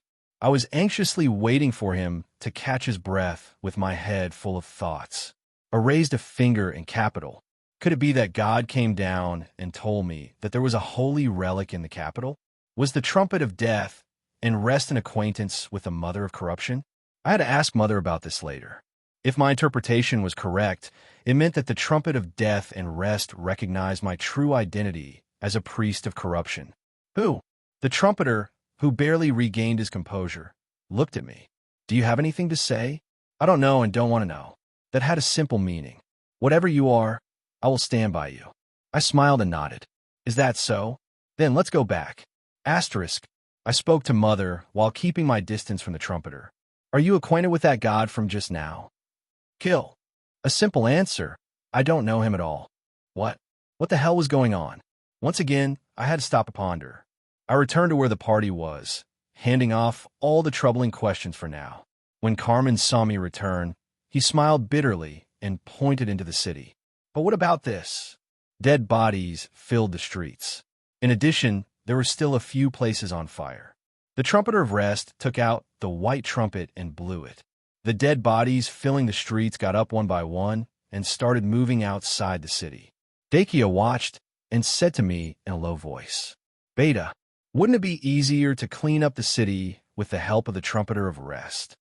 Carmen, who was listening next to us, nodded. I'm sure it'd be just as the princess says. The problem is that seeing those dead men fleeing the city, the trumpeter doesn't seem to want to help us. So let's ask him. A pair of golden eyes stared at me and shone brightly. Priest Marnak, since you're the closest to him, couldn't you ask? You're so close that only the two of you want to talk about something secret just now. No, I didn't talk with him. I talked with his god. To be precise, I just listened. I'm not as close as the princess thinks. Then, should I try and ask? We could save more people with his help. An endless procession of the dead left the city. If they helped, I was sure more people could be saved. I nodded toward Dakia. I'll ask him to help us. Thank you. Dakia's face brightened, and she grabbed my hand. Kill. Holding down Mother, who was telling me to let go of her immediately, I gently let go of Dakia's hand. Then I'll ask him now. Okay. I approached the trumpeter, who was playing silently. The white mask looked at me without saying a word, and I summoned a smile. Can you help us clean up, Erratico? If we use the dead to search the city, I'm sure we'll be able to save a lot of people. The trumpeter of rest, who was staring at me, answered. It's not my job to help the living. After giving a firm refusal, he stopped talking and took a deep breath. There was deep exhaustion in that sigh. He asked, What can I help you with? I didn't know why he suddenly changed his mind, but I should be grateful if he wanted to help. Thanks to him, we would be able to save more folks. You just need to find people who are still alive. Is that all? And move the people you find to a relatively intact building. As a trumpeter of rest slowly nodded and blew the trumpet, the dead heading for the castle gate changed direction and began to spread throughout the city. And I would appreciate it if you could move anything still in good condition. If we leave it as it is, it will burn in the spreading fire. I had no choice but to stop what I was saying because the pure white mask looked at me fiercely. The trumpeter of rest spoke in a low voice. Ask everything at once. Please. Then, after discussing it with my colleagues, I'll briefly summarize what we'll be asking for, so that I can tell you all at once. Okay. Asterisk. Kill. Mother. Now a girl held her hands to me. Here it is, Mother. When I handed the marble from Lieberkel's head to Mother, she smiled, took the marble, and began to strain on the bed. Erratico's cleanup went surprisingly quick with the help of the trumpeter of rest. Countless waves of the dead rescued people, put out fires, and gathered food and supplies. My party and I helped the dead move those who hadn't yet woken to safe buildings. Even those who were completely healthy didn't wake up easily, but I could see that the divinity permeating their bodies was gradually fading, so by tomorrow, most of them would come to their senses. As soon as I thanked the trumpeter of rest, who had so neatly cleaned the city, he led all the dead away without even saying goodbye. I called him as he walked away with no regrets and handed him the right arm of Sanctus that I had prepared. He looked at my face, and without a word, he took the arm and left. We saw him off, then decided to choose a room and rest for the night. We will take care of the rest tomorrow morning. Kill. Mother, who was clinging to me, holding the marble and straining, was angry that something wasn't going well and threw the marble away. Mother, when I called to her as I watched the marble roll on the floor, she glanced at me. Then all at once, she jumped out of bed, sprinted over, picked up the marble again, and grabbed my arm with tears in her eyes. Kill. You say that the sacredness in the bead is not untangling? If you work hard, it will come out. I guarantee it. But throwing objects, no matter how angry you are, is a bad way of expressing your feelings. Mother knows how bad it is. Kill. When she said she was angry, unable to help because she couldn't untangle this one thing, I grabbed her and patted her on the back. Her tiny head burrowed into my arms. Why would Mother not be helpful? I was able to get Lieberkel because you nullified the magic. It was very helpful. Really? But Mother, everything is fine, but this one, I must tell you. Kill. Beautiful eyes that constantly flickered a dark green looked at me. Mother tilted her head. I said with a smile, promise me next time you will not throw objects no matter how frustrated you are. If you don't, you will be 3 times more charming than you are now. Everyone will worship Mother's patience. Kill. Did you ask me if you're going to be 3 times more charming to me too? Kill. I slowly shook my head. Unfortunately, no. Kill. Great embarrassment and disappointment filled her voice. I said, soothing the struggling mother. I say this every time, but you must listen to what people say until the end. I lifted Mother up and smiled, because I'm already mesmerized by the immeasurable charm of Mother. It doesn't make sense to say it's tripled or multiplied 100 times. Kill. The truth came with a rushing wave of excitement. Taking the chance when Mother was drenched in emotion, I said, then you promise me you won't throw anything no matter how angry you are? Kill. Asterisk. What? Don't lie. Hilden, the head of the eastern branch of ILEC, an organization that controlled the world behind the northern kingdom, screamed. Don't lie to me. The subordinate, who came to report, lowered his head as if he was ashamed. Damn worshippers of the evil god. His boss raged. Isn't it possible that one member of the princess's party died, just like our guys?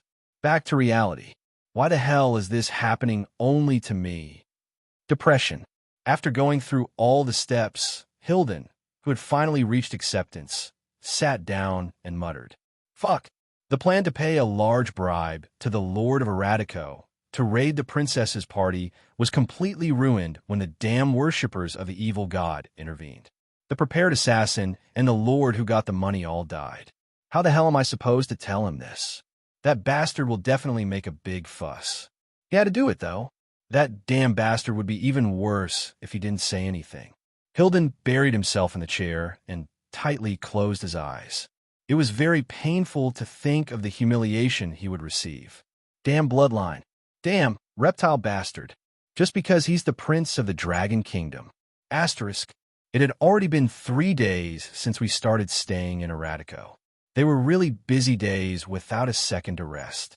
The citizens of Erratico bowed deeply and expressed their gratitude as they each received a bowl of stew. Savior, thank you so much. I smiled awkwardly and waved my hand. That title is too much. No matter how much we thank the saviors, it's not enough. Isn't it? Everyone. That's right. Long live the 4 saviors. Yes. Hooray. The people cheer me on. Long live Marnak, the savior of Erratico. After the demon slayer and the great enemy of the evil god. Now I was the savior of Erratico. Kill. I pressed down Mother, who shouted after them. Well, I was going to serve and leave this city within the day. Next, accidental encounter. The inn's door rattled open. Those drinking on the first floor automatically turned to the woman walking in. They noted her brilliantly blue hair and eyes, and her beautiful face that could make anyone gasp with admiration. The ones admiring her quietly checked the priest of the Holy Fire's attire and the sword she was wearing. Then, they turned their heads to their glasses.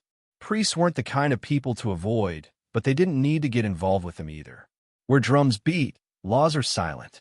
It was obvious that if they flirted with her or annoyed her, they would die as a group. The woman ordered a light meal, sat down, and waited. Those sitting around her started conversing again. You know about that? What now? This is something I heard from the merchant I stopped by. Don't stall and just tell me. The man waved his empty glass. His friend frowned, shouted, Another beer here, and glared at the man. Happy now? Hee hee. Of course. Don't be surprised to hear this. Now, The worshippers of the evil god are running rampant not only in our kingdom, but also in the Eastern Dragon Kingdom, the Western Desert Kingdom, and the Northern and Southern Empires. They've really gone crazy. Haven't we already suffered catastrophic damage with Kelton and Eratico? This is happening only in the eastern part of the country, so I think they will soon invade our city. The man gulped down the beer and smiled. Still, it is said that our kingdom is the one with the least damage. Kelton and Eratico. Someone arrived just in time, and he killed all the worshippers of the evil god. His friend grinned. The story had finally reached a point he knew. Marnak, the great enemy of the evil god and the savior of Eratico. You mean him? That's right. That's right. People like me can have a drink comfortably because there are people like that. Long live Marnak. The two clinked the glasses and drank. The man's friend, emptying his glass, ordered another one and whispered in a low voice. But if Marnak comes to our city, I think we'll need to pack our things right now. For some reason, it feels like there's an incident wherever he goes. A war meal was placed in front of the priest of Holy Fire, who quietly listened to their story. Marnak, in Kelton, he didn't want the attention and disappeared, so she couldn't meet him.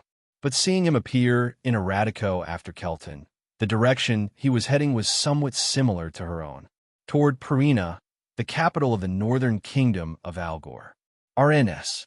She hoped she ran by him on the way there. Asterisk. We left Eratico and passed 2 more cities. The capital was getting closer and closer. The coldness of winter was swept away, and I realized that spring was approaching. It was still snowing all the time, though. Divinity. 3,379. On the way, I gathered plenty of divinity, thanks to the fact that I had to clear the hordes of thieves who attacked us. Every time Mother stayed in our room in the city, she worked hard to retrieve the divinity contained in the bead, but because it wasn't her own divinity, she hadn't made much progress yet. Priest Marnak. While I was walking, Dakia sneakily approached me. Since we were walking all day, all we had to do was talk as much as our strength allowed. And Dakia was too curious about everything, so she always had a question ready, especially for me. She was asking Sajida and Carmen about this, and that just now. Was it finally my turn? I replied with a smile. What? Her eyes gleamed. I'm not asking you to blame me for this, so I hope you don't misunderstand. I'm just asking because I'm curious. I'm genuinely curious. What kind of question are you trying to ask? Dakia licked her lips and asked. Every time Priest Marnak encounters thieves, you never leave a single one alive, even if those people surrender and beg for their lives. Can you tell me why? I'm not blaming you. After her first murder in Eratico, there was no further hesitation in her killing. But that didn't mean Dakia enjoyed murdering. I grinned. Did you come to me after asking the same question of Carmen and Sajida? Dakia smiled shyly and nodded. That's right. Walking around all day, a lot of questions pop up. Kill. Mother pointed out that she kept thinking of useless things because she was too comfortable. Of course, that voice couldn't be heard by Dakia. Carmen said we couldn't keep those thieves alive, saying they would certainly cause harm to the powerless civilians traveling this road. Sajida said he was killed to make him worth the money we'll pay him, but that he would try to leave them alive if I wanted. And for what reason do you kill Priest Marnak? Why not show mercy to those who had given up resistance? I put my thoughts together for a moment. I believe in human possibility. You believe in the possibility? What does that mean? But if you believe in human possibility, you believe that even those thieves can be reborn as good people. So, shouldn't we spare them? It was cute how she got excited when I only said one thing. As you said, I believe there's a certain possibility that these thieves will repent and lead a good life. Because people can change. She smiled at me, but looked as if she still didn't understand. But princess, apart from their possibility, people who have already grown up don't change easily. Especially those who have committed a crime. Possibilities are just possibilities, and that's why I kill them. She smiled playfully and kept asking questions. Dakia really enjoyed talking about these topics. Even though there's a possibility that they will repent? Yes. And I think those who have committed wrongdoing are more likely to fall on the easy path again. The first time is always the most difficult. She pondered for a long time as we walked. But do we really have the right to judge them as we please? The gods don't say anything to us unless it's through an oracle. Those oracles they occasionally speak to do not talk about this kind of authority, so it's difficult to interpret. They're all vague. Kill. Mother said, me. I authorize Marnak to do everything he wants to. But of course, her voice didn't reach Dakia this time either. I answered her with a smile. I don't kill evil thinking I'm judging them. I'm just trying to take on the responsibility. Responsibility? The responsibility that I will bear when the wicked I release do evil again, and the responsibility that I bear for cutting off any possibility for them to repent. I have decided to take the latter. After a brief pause, I continued. Of course, I have no right to judge them, so this indiscriminate killing may come back to me at some point, but I have decided to live this way. It was a terrible experience when a bad person I saved killed someone good. Sanctus died because I spared the wicked Lieberkel. That day, I buried the mutilated body of Sanctus and made up my mind. If I couldn't take responsibility until the end, I wouldn't leave even a single person alive, no matter the possibility of repentance. It was a perverse thought, but I decided to stay that way. Dakia silently looked into my eyes. She then spoke very, very carefully, so that I wouldn't get hurt. Can you tell me the story about that? Unless it makes you uncomfortable. I grinned. In the past, I was hesitant to dare to bring up the name of Sanctus, but now that I killed Lieberkel, there was no reason to hesitate. There's no reason for me not to tell, but I guess I'll have to put off telling my story until the next opportunity. Yes. Look over there. Suddenly, out of the forest, the road split into two paths. On the other side of the road, a long procession was busily moving in the same direction. Dakia looked in the direction I pointed. They're coming for us. Two men on horseback veered off to approach us. Carmen shouted, Marnak, do you see that? Yes. He hurried up to us. Since we're going in the same direction, I think they will propose we accompany them. It was less noticeable because Carmen, Dakia, and I had our bone weapons sheathed, but the white bone spear that Sajida was carrying was something that really caught the eye. That large troop seemed to see us as mercenaries. It was also not uncommon for a large-scale group of higher-ranked people to hire the mercenaries they ran into. The horses galloping through the snow stopped before us, and a man in the lead politely asked, Are you mercenaries? Dakia answered them. They're all hired by me. The man softly smiled. Then, except for the young lady, all the others are mercenaries. That's good. Don't you all want to meet our lord? Perhaps he will make you a good offer. Wait. Yes. Dakia came back to us and asked, What should I do? Sajida opened his mouth first. I think it's okay to meet him. Besides, we might be able to find valuable items in a group of that size, and even if they didn't recommend it, we have to talk to them anyway. Sajida, explaining this in a rapid-fire burst, went silent. Carmen looked at Sajida and smiled, then nodded. I also agree with Sajida's opinion. Princess. So do I. When even I agreed, Dakia nodded. Then let's meet him. When we gladly accepted, they said we could come into the procession. They got on their horses and left first, saying they would tell Lord. Dakia watched them go. Should we buy a horse in the next city? I replied with a smile. I don't know how to care for a horse in the winter. In fact, I just didn't know how to take care of horses. Horses also didn't like me as the priest of corruption. Carmen, who was standing next to me, nodded. Me either, princess. Sajida also silently nodded his head, and that sealed it. Dakia smiled. Me either. We'll just have to keep walking then. We cleaned away our regrets and moved quickly to join the procession. Asterisk. The Lord, dressed in gorgeous red, welcomed us. Nice to meet you. Anyone we meet along the way is welcome except for thieves. A mechanical sound that mimicked a human voice greeted us. The man had golden metallic hair and skin. The Lord, who introduced himself as Aurelius, was from a gold mining family. Well, it wasn't surprising that most of the top-tier groups in the upper class were gold miners. Aurelius greeted us warmly.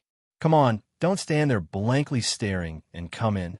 Before the food we have prepared gets cold. Fellow traveler, enjoy yourselves. It's all purely my treat for listening to everything I said. Aurelius shouted, stretched out his golden hand, picked up the nearest haunch of meat, and munched down, even on the whole bone. It was created by the golden people, who ate all kinds of fuels, even oil and coal, but unlike their appearance, they prefer to cook things just like normal humans. Actually, they had an even larger food range than ordinary creatures. The food the golden man chewed was converted into the energy that moved their body, and the rest went to their core. Absorbing that energy, the core would gradually increase its size. As the size of the core grew, the total amount of metal that the gold people could handle increased. Precious metals and time. In other words, a race became stronger with only money and time. That was the golden people. I picked up the food in front of me and observed Aurelius. Could I trust this guy? The golden people were pretty innocent in front of their passion for precious metals, but in other situations they were snake-like. It was wrong to expect innocence from a merchant in the first place. Let's focus on eating first. Kill. At Mother's request to try the boiled meat I had never seen before, I took a small amount, and it also had no taste. I wanted to feed Mother directly, but since there were too many eyes watching, it was impossible. Saviors of Eratico. So that was you. Aurelius, who was talking with Carmen, exclaimed. He glanced at us, furiously smirking with his unblinking metal eyes. Soon, they focused on me. It isn't that woman or the one not wearing armor. So it must be you, the priest Marnak, the demon slayer of guys, the great enemy of Kelton's evil god, and the savior of Eratico. I put down the spoon and lightly bowed my head in reply. They're undeserved titles. Ha ha ha. The hero who saved the 3 cities has humility. If people like you do not have such a title, who else would dare hold it? The metal eyes were fixed on the butcher tied to my waist. He tapped his chin and yelled, I am Mortalium. He jumped up from his seat and approached me, his colorful red clothes flapping behind him. He reached toward my butcher, and I backed away slightly and distanced myself from Aurelius. He looked on, his voice trembling. The thing on your waist, can you show it to me just once? I thought he might run away with it, but even the golden people needed at least a day to synchronize with new metal. So even if he took it and ran, I was confident I could get it back. When I put the butcher into his hand, Aurelius screamed, Wa'aya, wuwa'awa aawia. By the way, the butcher's blade was too hard. Maybe it was because the material used to forge it was immortalium. Aurelius stroked the butcher's blade with great care, almost as if stroking a lover's cheek. Beautiful. So beautiful. What a beautiful metal. The title of an immortal alloy that contains the essence of the ancient empire's technology is fully worth it. He rubbed his face against the blade, not minding how it scraped against his skin. Ha ha ha. I just wanted him to return it now. I spoke as politely as possible. Before I could even finish the thought, Aurelius returned to his senses. His hands trembled as he returned the butcher to my grasp, and it was clear he didn't want it to go too far.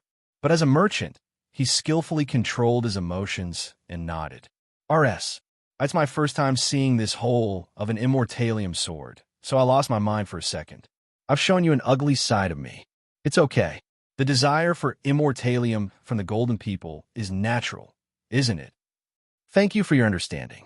By the way, by any chance, I have no intention of selling it. At my firm answer, Aurelius shrugged. Oh, of course. If it were me, I would never sell it. He moved helplessly back to his seat and slumped down. After a short, deep breath, he suppressed his instincts and returned to being a merchant again. He gulped down the honey wine and spoke in a loud voice. I sincerely apologize for showing such ugliness to the saviors of Eratico. Aurelius held out his hand, made of gold, toward us. His palm split open, and a metal sphere the size of a human heart protruded. He showed us the metal sphere and said, This is the immortalium I have been collecting for 120 years. He stretched out his finger and pointed to my butcher. And that sword contains more than twice as much immortalium as I have gathered in 120 years. It's really a precious thing. Immortalium wasn't something that could be obtained with money. Since it was a metal that could no longer be produced with modern technology, all of it roaming the world today was obtained from the ruins of the ancient empire. Countries had always sought out immortalium to stockpile, of course, and greedily held on to it. In other words, If someone actively purchased immortalium as a merchant, the entire country might go against them to obtain it. After that, Aurelius continued to praise the immortalium throughout the meal, and it was only toward the end that he brought out his proposal. We are heading to the capital of the Northern Kingdom. I will reward you greatly if you choose to accompany us. Since you are all skillful saviors, I promise to treat you differently from other mercenaries. Carmen, who was sitting quietly, politely answered Aurelius. Could you give us a moment to discuss it? Aurelius replied with a soft smile. Do whatever you feel comfortable with. I'm expecting a good answer. We put our heads together in Aurelius's barracks and seriously discussed his proposal. Carmen spoke first. We'll have to listen to the detailed conditions first, but his offer doesn't seem to hurt any of us since we were originally planning to stop by the capital. And even if we reject his offer, we'd be following right behind him since we're going in the same direction, at least until the next city. Since this is the case, it wouldn't be too bad to accompany them while being treated like this. Sajida, silently listening to Carmen, spoke next. I agree with Carmen's opinion. Dakia, deep in thought, glanced at the entrance to Aurelius's tent and said, But is it necessary to hire us for such a large company? That guy, Aurelius, sent someone to offer to hire us, even though he didn't know we were Eratico's saviors. The reason merchants need more and more escorts regardless of who they are is that they know that someone is after them. Dakia's concerns were well-founded. I touched the butcher's handle. I think the same as the princess. Besides, when I came here and carefully inspected the guard's equipment, I noticed several vivid traces of battle. The princess's eyes widened at me. Really? Yes. We'll likely have to go through at least one battle if we accompany him. Sajida and Carmen's expressions grew more serious. I looked at them and said, But I think it would be better to accept this quest, as Carmen said, since our paths are the same anyway. Even if we refuse and follow them separately, if they have a pursuer strong enough to attack such a large group, I don't think they're going to leave us alone. After talking a little more, we agreed to accept. When we told Aurelius, he smiled happily and signed a contract saying he would give us 10 gold coins each when we arrived in the capital, and our meals would be provided as a bonus. He asked me again if I would sell the butcher, but I refused. And that night, the group was attacked. Wahong, vigorously spinning metal blades, slashed through the snow bat's head. The beast's brains poured out as I jumped from the corpse and swung at the next wave of snow bats flapping at me. Their bodies boasted a size more than twice that of an adult male, and they sailed through the sky at a blinding speed. Kai! The butcher cut another in half, but from a short distance away, one of the merchant guards was caught by a bat's claws. I quickly measured the distance, took out my bone sword, and threw it. The blade flew through the air, pierced the bat's wing, and sent it crashing to the ground. Kai-ia! While the snow bat struggled to get back up, I crunched through the snow and swung the butcher. Wah-awong! The giant snow bat was torn apart.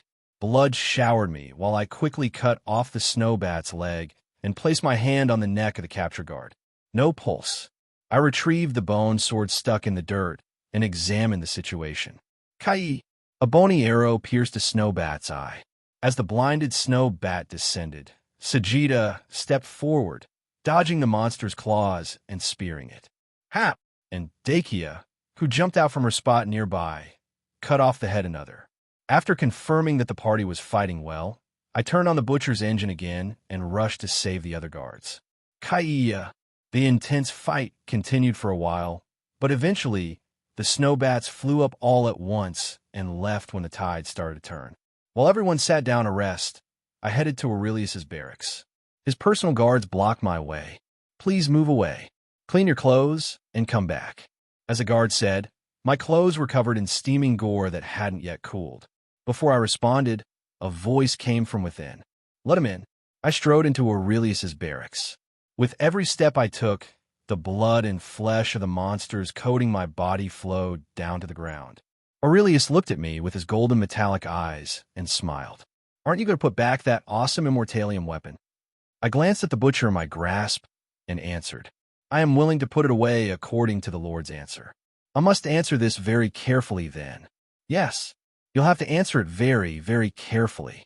I smiled and asked him, "Why are the worshippers of the evil god attacking this group?" War of nerves. If I said I don't know, would you believe me? Obviously, it was a brazen lie, and even Mother didn't feel the need to answer such a lie. After a moment of uncomfortable silence, Aurelius eventually declared surrender. He playfully raised his hands and tapped his metal chin.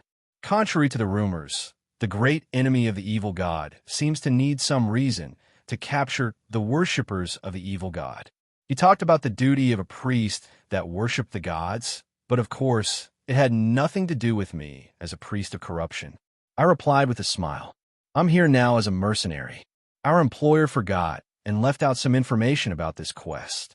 Metal eyes that I could not read emotion from looked down at me. You came as a mercenary. Kill. While Mother was getting angry at him for stalling, I pondered. Could I get some information here by stalking Aurelius? Or should I tell my party members to break the contract and leave?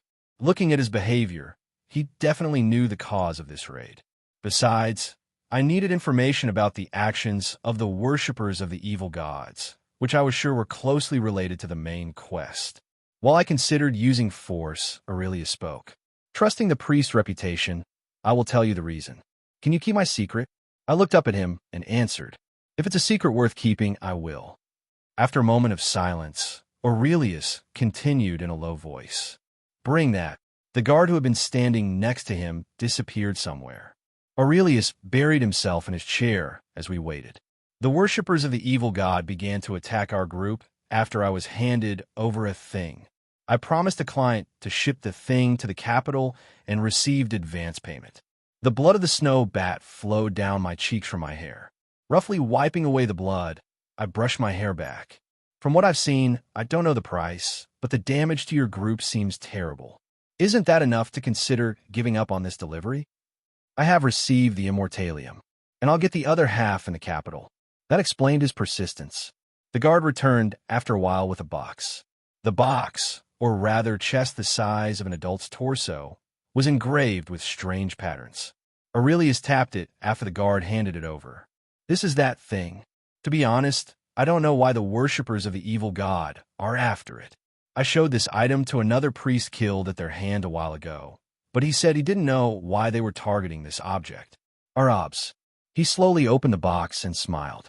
Maybe Priest Marnak, the great enemy of the evil god, is different, so I will show you. What was inside the black box was a copper-color necklace. If there was something special about the necklace, it was a holy thing. Kill. It was a holy relic in which Mother's divinity was sealed. I immediately realized why the worshippers of the evil god were after this. But how? I had Mother's hand. But how did they find a relic sealed with Mother's divinity? Hundreds of thoughts filled my head, but I answered Aurelius calmly. It felt like his eyes were trying to bore holes in me. I don't know either. Is that so? Actually, I didn't have high expectations. You put this back in place. The box was closed. I considered cutting them down here and taking it, but there were too many things at risk right now to act recklessly. There was the fame I had built so far and the party that came with me. Besides, to run rampantly and seize that relic would be abandoning the search for the other relics I stood to find with Carmen. There was still plenty of time left before we reached the capital. No one knew what might happen along the way. I smiled quietly at Aurelius. I understand your situation, but since the hidden circumstances were discovered, wouldn't it be right to change the conditions of our contract? Aurelius tapped his metal chin. What do you want? I answered him by raising 2 fingers. You'll have to offer twice the amount you promised. Asterisk. Aurelius agreed to the terms I offered, grumbling at me about quitting my priest career and just becoming a merchant. I shared the good news with my party, and they praised me. Kill. Kill. Kill. Kill. Mother, in the form of a girl in my private barracks provided by Aurelius, walked around tapping her chin. She clasped the still unabsorbed orb of divinity. Honestly, it didn't seem like she would come up with a new method just because she was thinking while going around like that. But it was fun to watch her because she looked too cute. Who? After I took a shower and dried my hair, Mother stood tall in the middle of the barracks, staring at me. I smiled and asked her, have you thought of something new? Kill. Kill. As Mother grew accustomed to that new body, Now she could communicate without even touching me. Mother, kill. Mother tilted her head at my gentle call, as if she had no idea why I was calling her. The answer you came up with after thinking about it for so long is to sneak in and steal it, and kill those who stand in the way if we get caught. Mother nodded vigorously with a proud look. Kill. A perfect crime if there aren't eyewitnesses? Do you really think that makes sense? Come here. Kill. As I spread my arms, Mother rushed to me. I continued talking slowly, brushing her soft hair. Since we still don't know the skills of this gold man Aurelius, we must refrain from hasty action. Strictly speaking, the golden people, whose whole bodies were metal, weren't a good match for me. The priest of corruption and metal didn't rot. Among my powers, the pit of corruption was completely useless. The curse of corruption wasn't meant for combat in the first place, and at best, I only had 2 cards left, corruption arts and the giant. In the end, to kill the gold people, I had no choice but to use physical force that exceeded their strength. In the best case, the worshippers of the evil god somehow seized the relic, and in the process of recovering it, I will take Mother's divinity and return it to Aurelius. Kill. Mother raised her head and, with her eyes wide open, said, Oh, was there such a way? Kill. You're asking me if I've been hiding that I was a genius? That's overpraising me, and Mother would have thought of it if you had more time. But that situation won't happen easily. Kill. When she asked why, I answered with a smile. As Mother saw earlier, he didn't care whether some of the guards died or not, and he was just protecting his merchandise with his direct guards. It will be quite difficult for the worshippers of the evil god to steal his things without Aurelius's knowledge. Kill. For now, I'm going to keep an eye on the situation. There are still too many things we don't know about Aurelius and the worshippers of the evil god following us. Just trust me on this, Mother. Kai! A scream like nails across metal cut me off. The snow bats had returned to attack. I think the worshippers of the evil god are trying to keep accumulating our fatigue by poking and retreating. This is a bit annoying. I just took a shower, and I'll have to delay Mother's hand massage a little. Kill. We need to save the guards who are fighting now. Turn back into a hand. I'll give you a lot of massages later. Kill.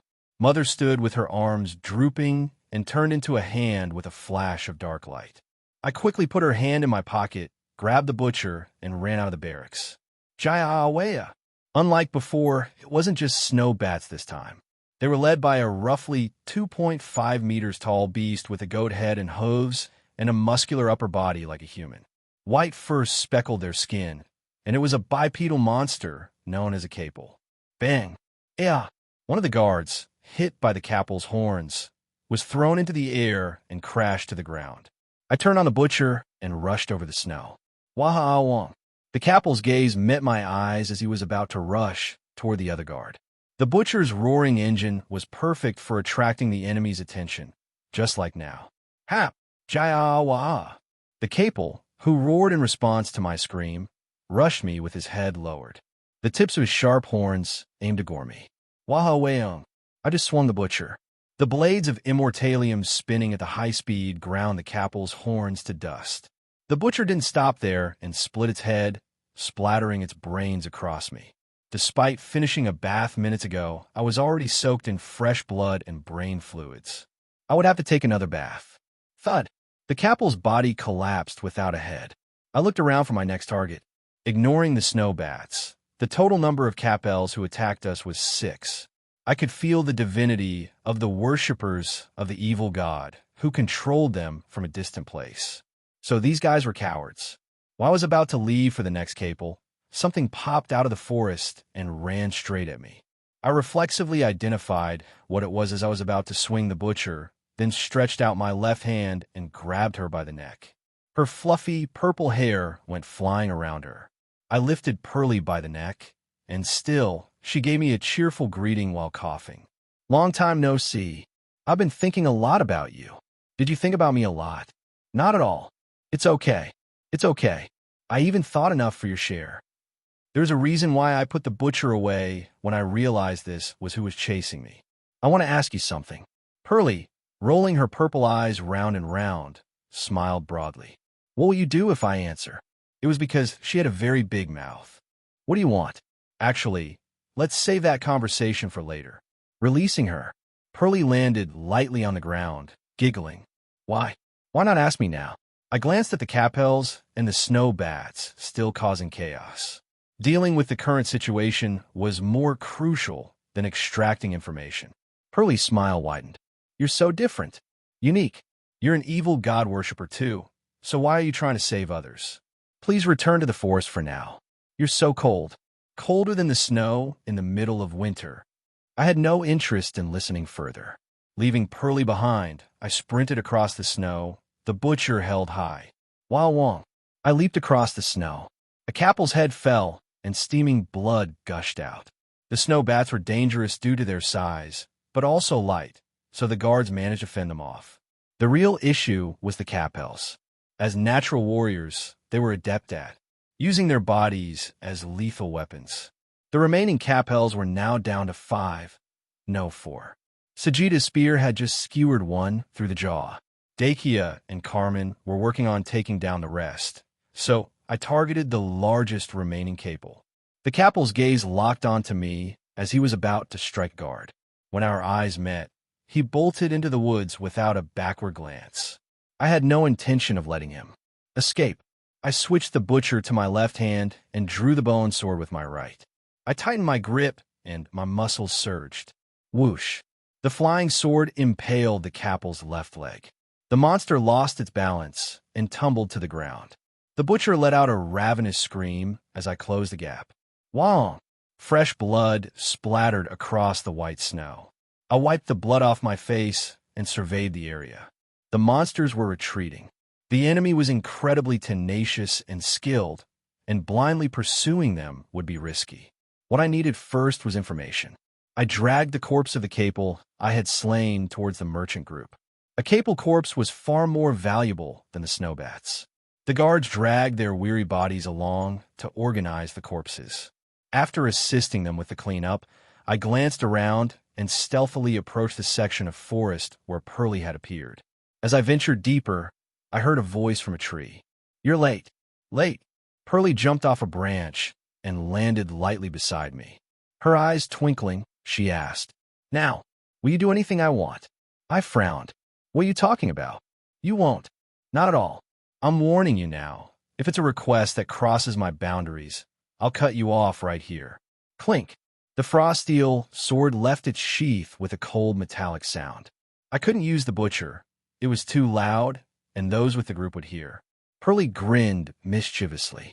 So brutal, but that's why I like you even more. So, what do you want from me?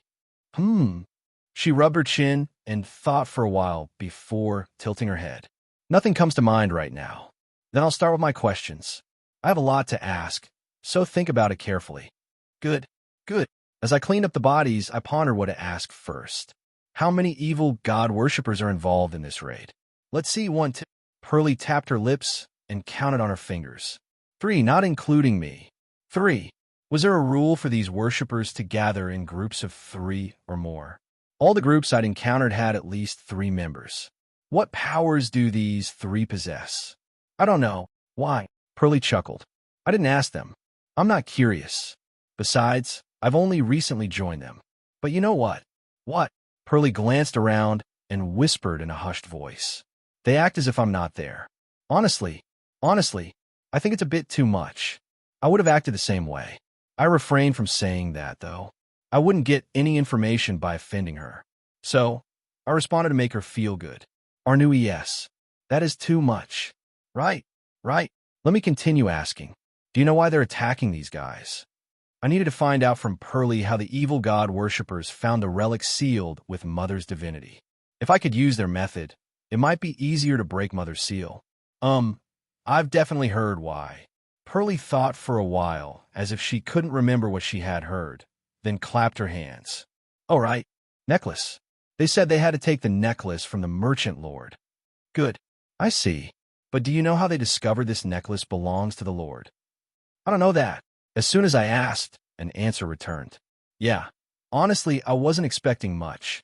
How could they have told such a big-mouthed child information that important? Even I wouldn't. But I know this one. What? The client who entrusted the necklace to the lord over there belongs to Liberatio. Liberatio? Isn't Liberatio a secret society of evil god worshippers? That's right. You belong to them too. Yeah. Aren't the evil god worshippers attacking us now also members of Liberatio? That's right too. What the hell was going on? An evil god worshipper entrusted the relic to Aurelius, and another tried to take it. Then there was only one answer. It's an internal conflict. Such unusual people gathered together.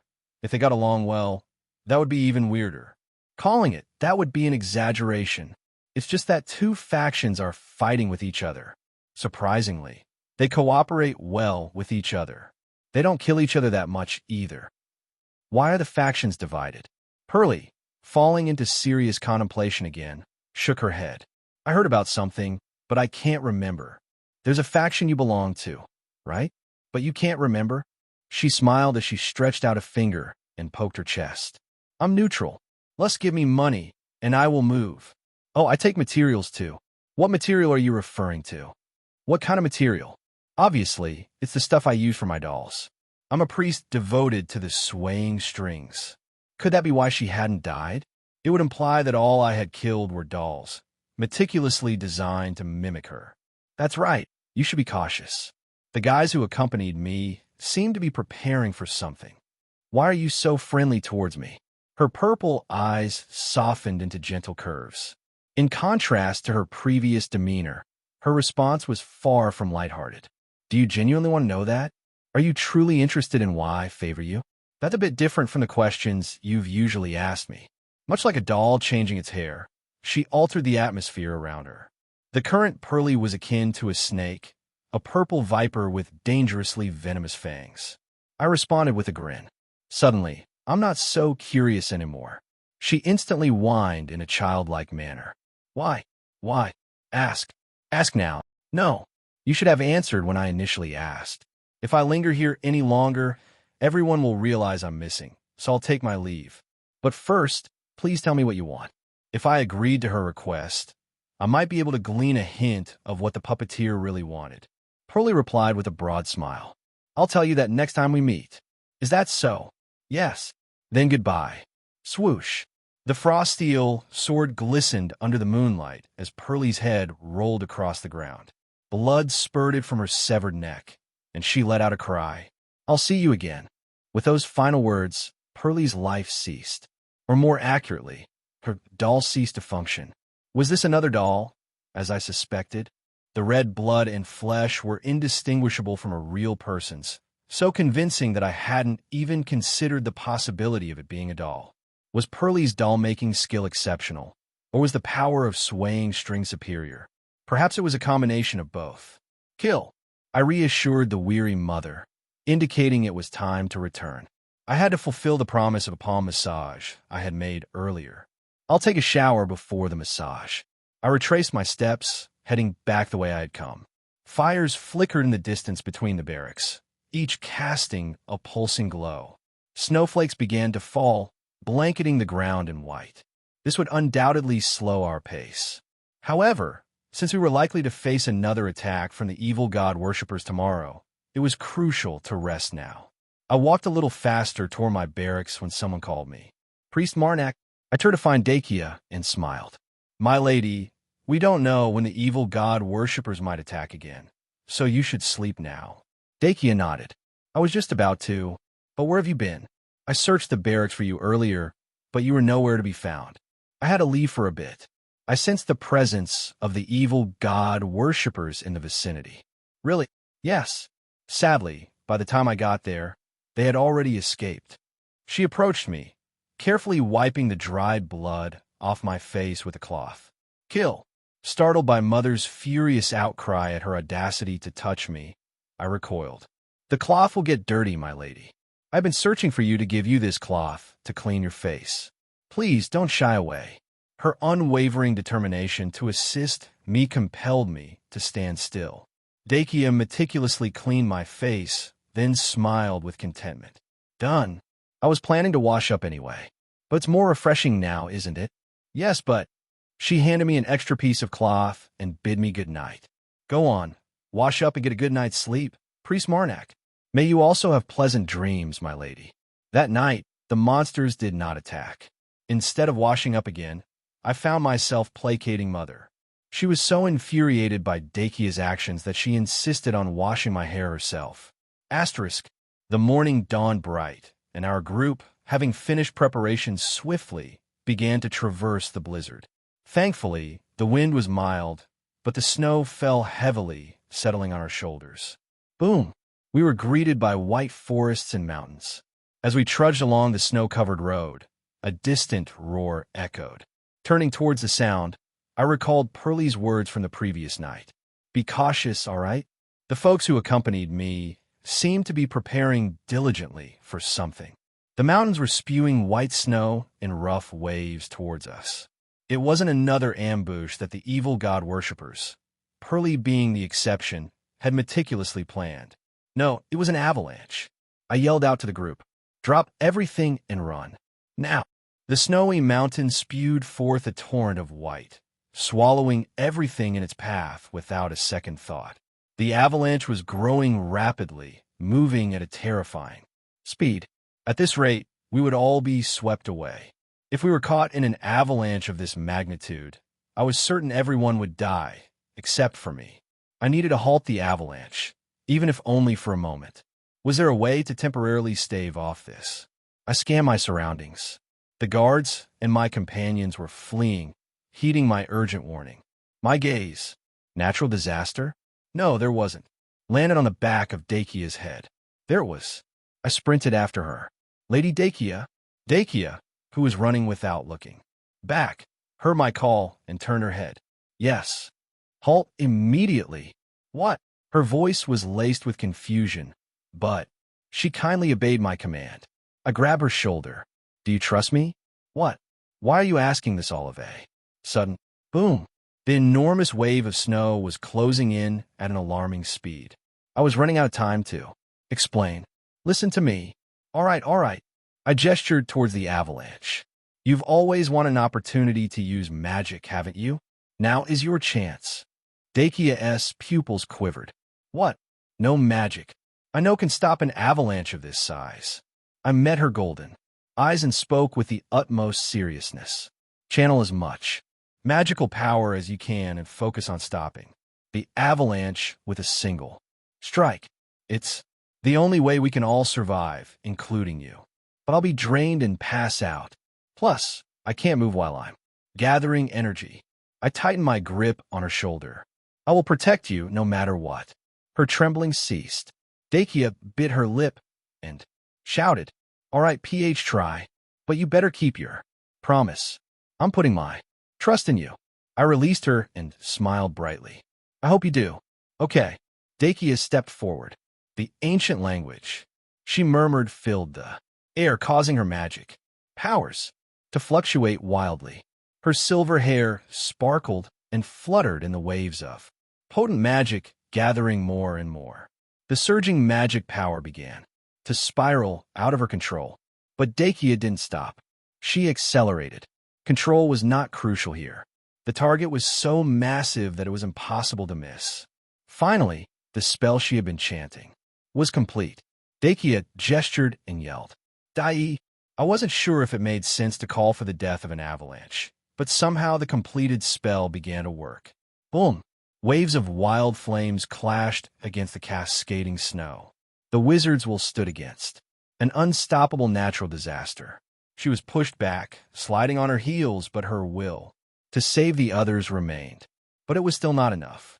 The snow began to engulf the fire.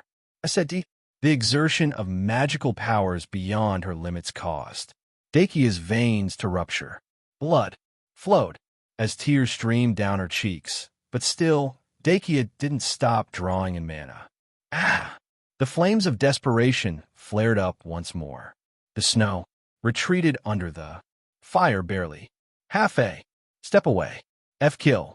At this moment, Mother declared that Dakia's worth had increased by half a finger. 3 and a half fingers in total. Dakia took a step towards 10,000 divinity. Her body trembled. I held her as she collapsed. Her fading voice whispered in my ear, Dying. It's enough. Really? She had done well. With the time she bought, the Others would be safely out of the avalanche's immediate reach. Absolutely. Rumble. The snow surged again. Now it was my turn to use my power. But first, one prerequisite was necessary. Lady Dakia, can you hear me? There was no response. Thankfully, I didn't need to knock her unconscious. Rumble. The snow was dangerously close now. Mother. Call it.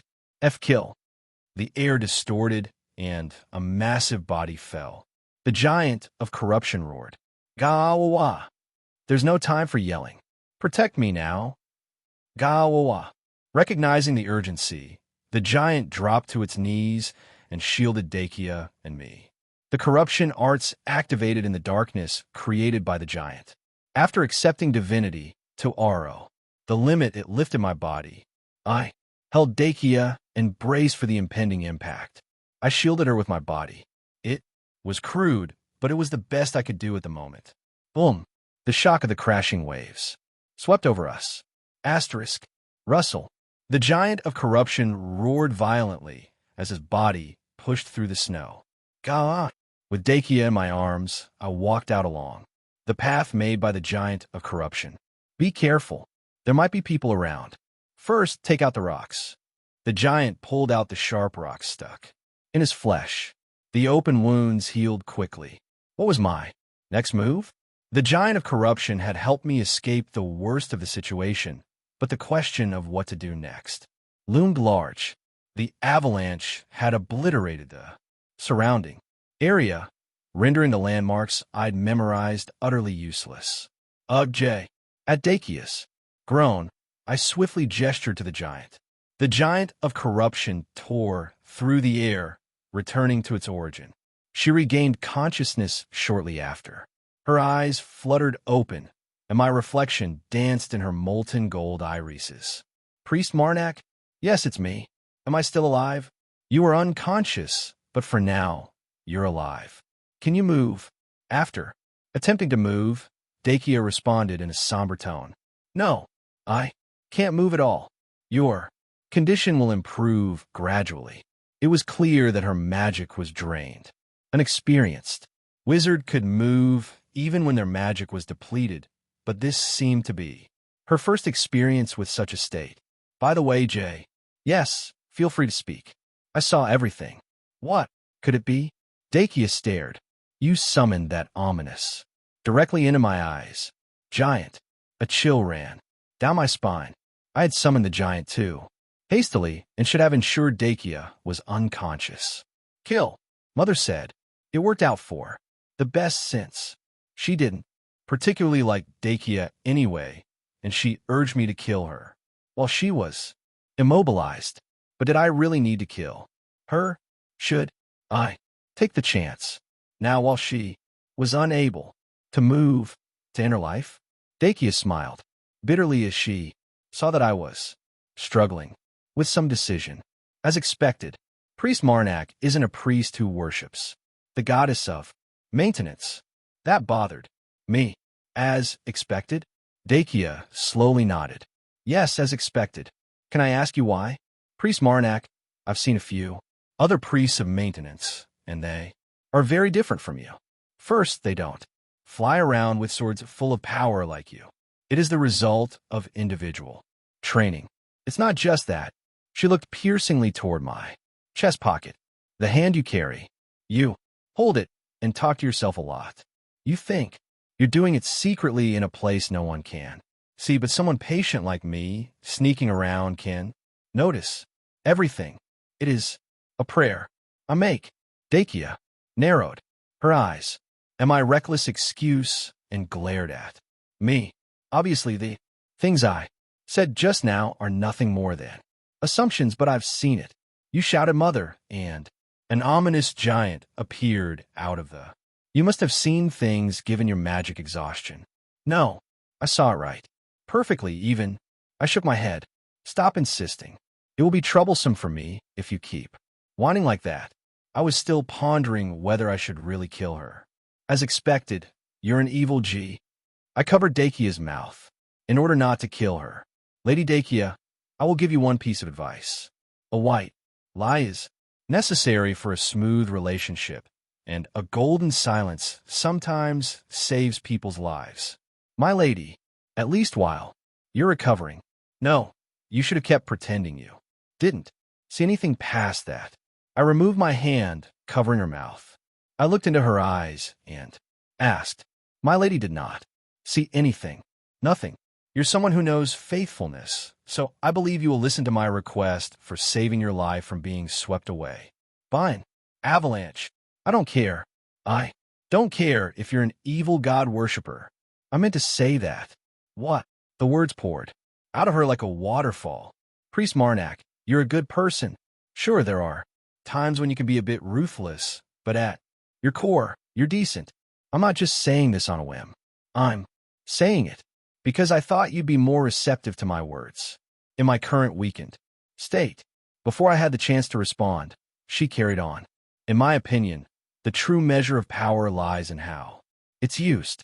Moreover, I don't really hold any faith in gods. Being born a wizard, I've grown weary of the unwarranted contempt and hatred in people's eyes. I think I can understand you a little. I slowly opened my mouth. What do you want to say? Two golden eyes stared at me, and there was a clear conviction in them. Nothing will change. Even if you are a worshiper of an evil god, I'll treat you the same tomorrow as I did yesterday. Naturally, I'll keep this a secret. Kill.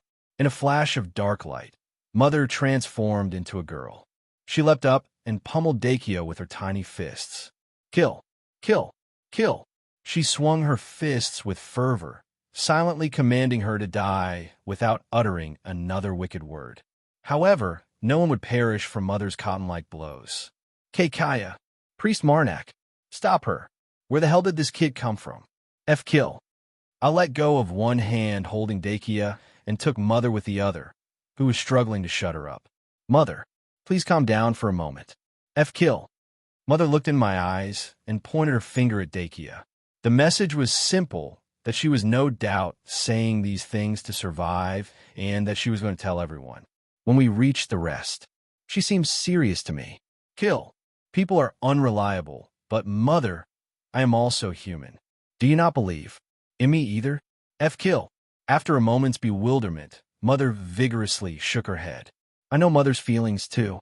I know it's all because you worry about me, but I will try to trust people just as Mother trusts me. For what I've seen during this trip, she knows what faithfulness is. And since Dakia is a wizard, I plan to make her swear. Kill. With a sigh of relief, Mother declared me hopeless. She turned her head, stretched two fingers towards Dakia, poked her own eyes, and then pointed back at Dakia in a threatening manner. Dakia, looking confused, turned to me. What does that mean? She asked. It means she'll be keeping a close eye on you, so tread carefully. Dakia paused, her lips moving as if she was carefully choosing her words. Then she asked me again, can I ask you something? Of course. Is she really your mother? Priest Marnak's mother seemed so young. Asterisk. I had Dakia swear in the ancient language, vowing to keep the information secret until her death. Once I was certain she wouldn't reveal the secret to anyone else, I provided her with some basic information about Mother and myself. Dakia was stunned for a moment, but she eventually managed to compose herself and asked her question. But I could have made a false oath. Why did you believe so quickly? Understand the ancient language. What? Really? Is Priest Marnak a wizard like me? No, I only understand the ancient language. That's impressive. Really, even though you're not a wizard. Dakia was just as surprised to hear that as she was to discover that Mother was a god with sealed powers. Maybe it was because she was a wizard. I put Mother, who turned back into a hand, in my pocket and lifted Dakia up again. We can't stay here forever, so let's move on. Good. But in which direction are you going? We have to find Carmen and Sajida. I'm feeling divinity from a little far away. For now, I'm going to go toward it. Carmen and Sajida's physical abilities were enough to get them out of this avalanche. Dakia asked in a slightly excited voice, are you on your way to finding the holy relics that the evil god worshippers are targeting? I think my body is improving, so I'll help you. I'll take care of the relics. Hide nearby when you can move again. I said I'm going to. Help you? Do you really not need the help of the wizard who stopped an avalanche for a second? Indeed, there was no need to choose my means to find the relics. If you really need to, please help me. I continued in the direction of the divinity. Asterisk. This is a piece of gold. Golden shells littered the floor, remnants of a fierce battle. It was evident that Aurelius and the evil god worshippers had clashed here. The lingering sense of divinity suggested that the fight was still ongoing. Aurelius seems quite capable. And what's your plan? I responded with a grin. What do you think? It's time to repay them for all the suffering they've caused. Mother, kill. Space distorted as the giant of corruption emerged. Gawawa. It was a relief to be able to harness her powers without restraint. I glanced up at the giant, instructing it. Go ahead and strike the evil god worshippers. If it gets too intense, retreat without hesitation and strike again later. I intend to harass them with guerrilla warfare. Do you understand? The giant thumped its chest in affirmation. It was truly dependable. I'm counting on you. Gawea. With a thunderous roar, the giant of corruption charged towards the evil god worshippers. It was time to give back as much as I had received from these worshippers. As a bonus, I'd also steal their relic. A sleek silver fuselage streaked across the snowfield. Its lower half was akin to a metallic horse, while the upper half morphed into a human torso clad in silver armor. The knight's right arm was shaped like a lance.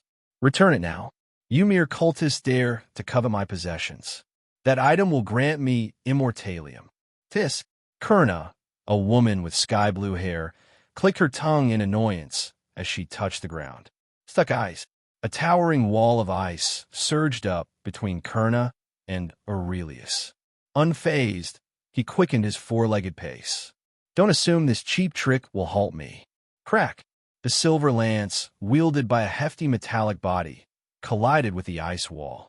Unable to withstand the impact, the wall shattered. Kurna let out a scream. This is insane. Absolutely insane. Upon removing the golden shell, the true form of the Golden Man was revealed, a being made of frost steel. Somehow, they had managed to snatch the box delivered by their command from among the boxes he was carrying. However, as soon as the Golden Man realized the box was missing, he transformed into a half-human, half-horse creature and began pursuit. How much longer? PM going to die at this rate. Rudum, a brown-haired man, shouted back. Let's hold on. A little longer. Somehow. That's easy for you to say. Hey, Felm, you should do something too. None of you are capable of anything.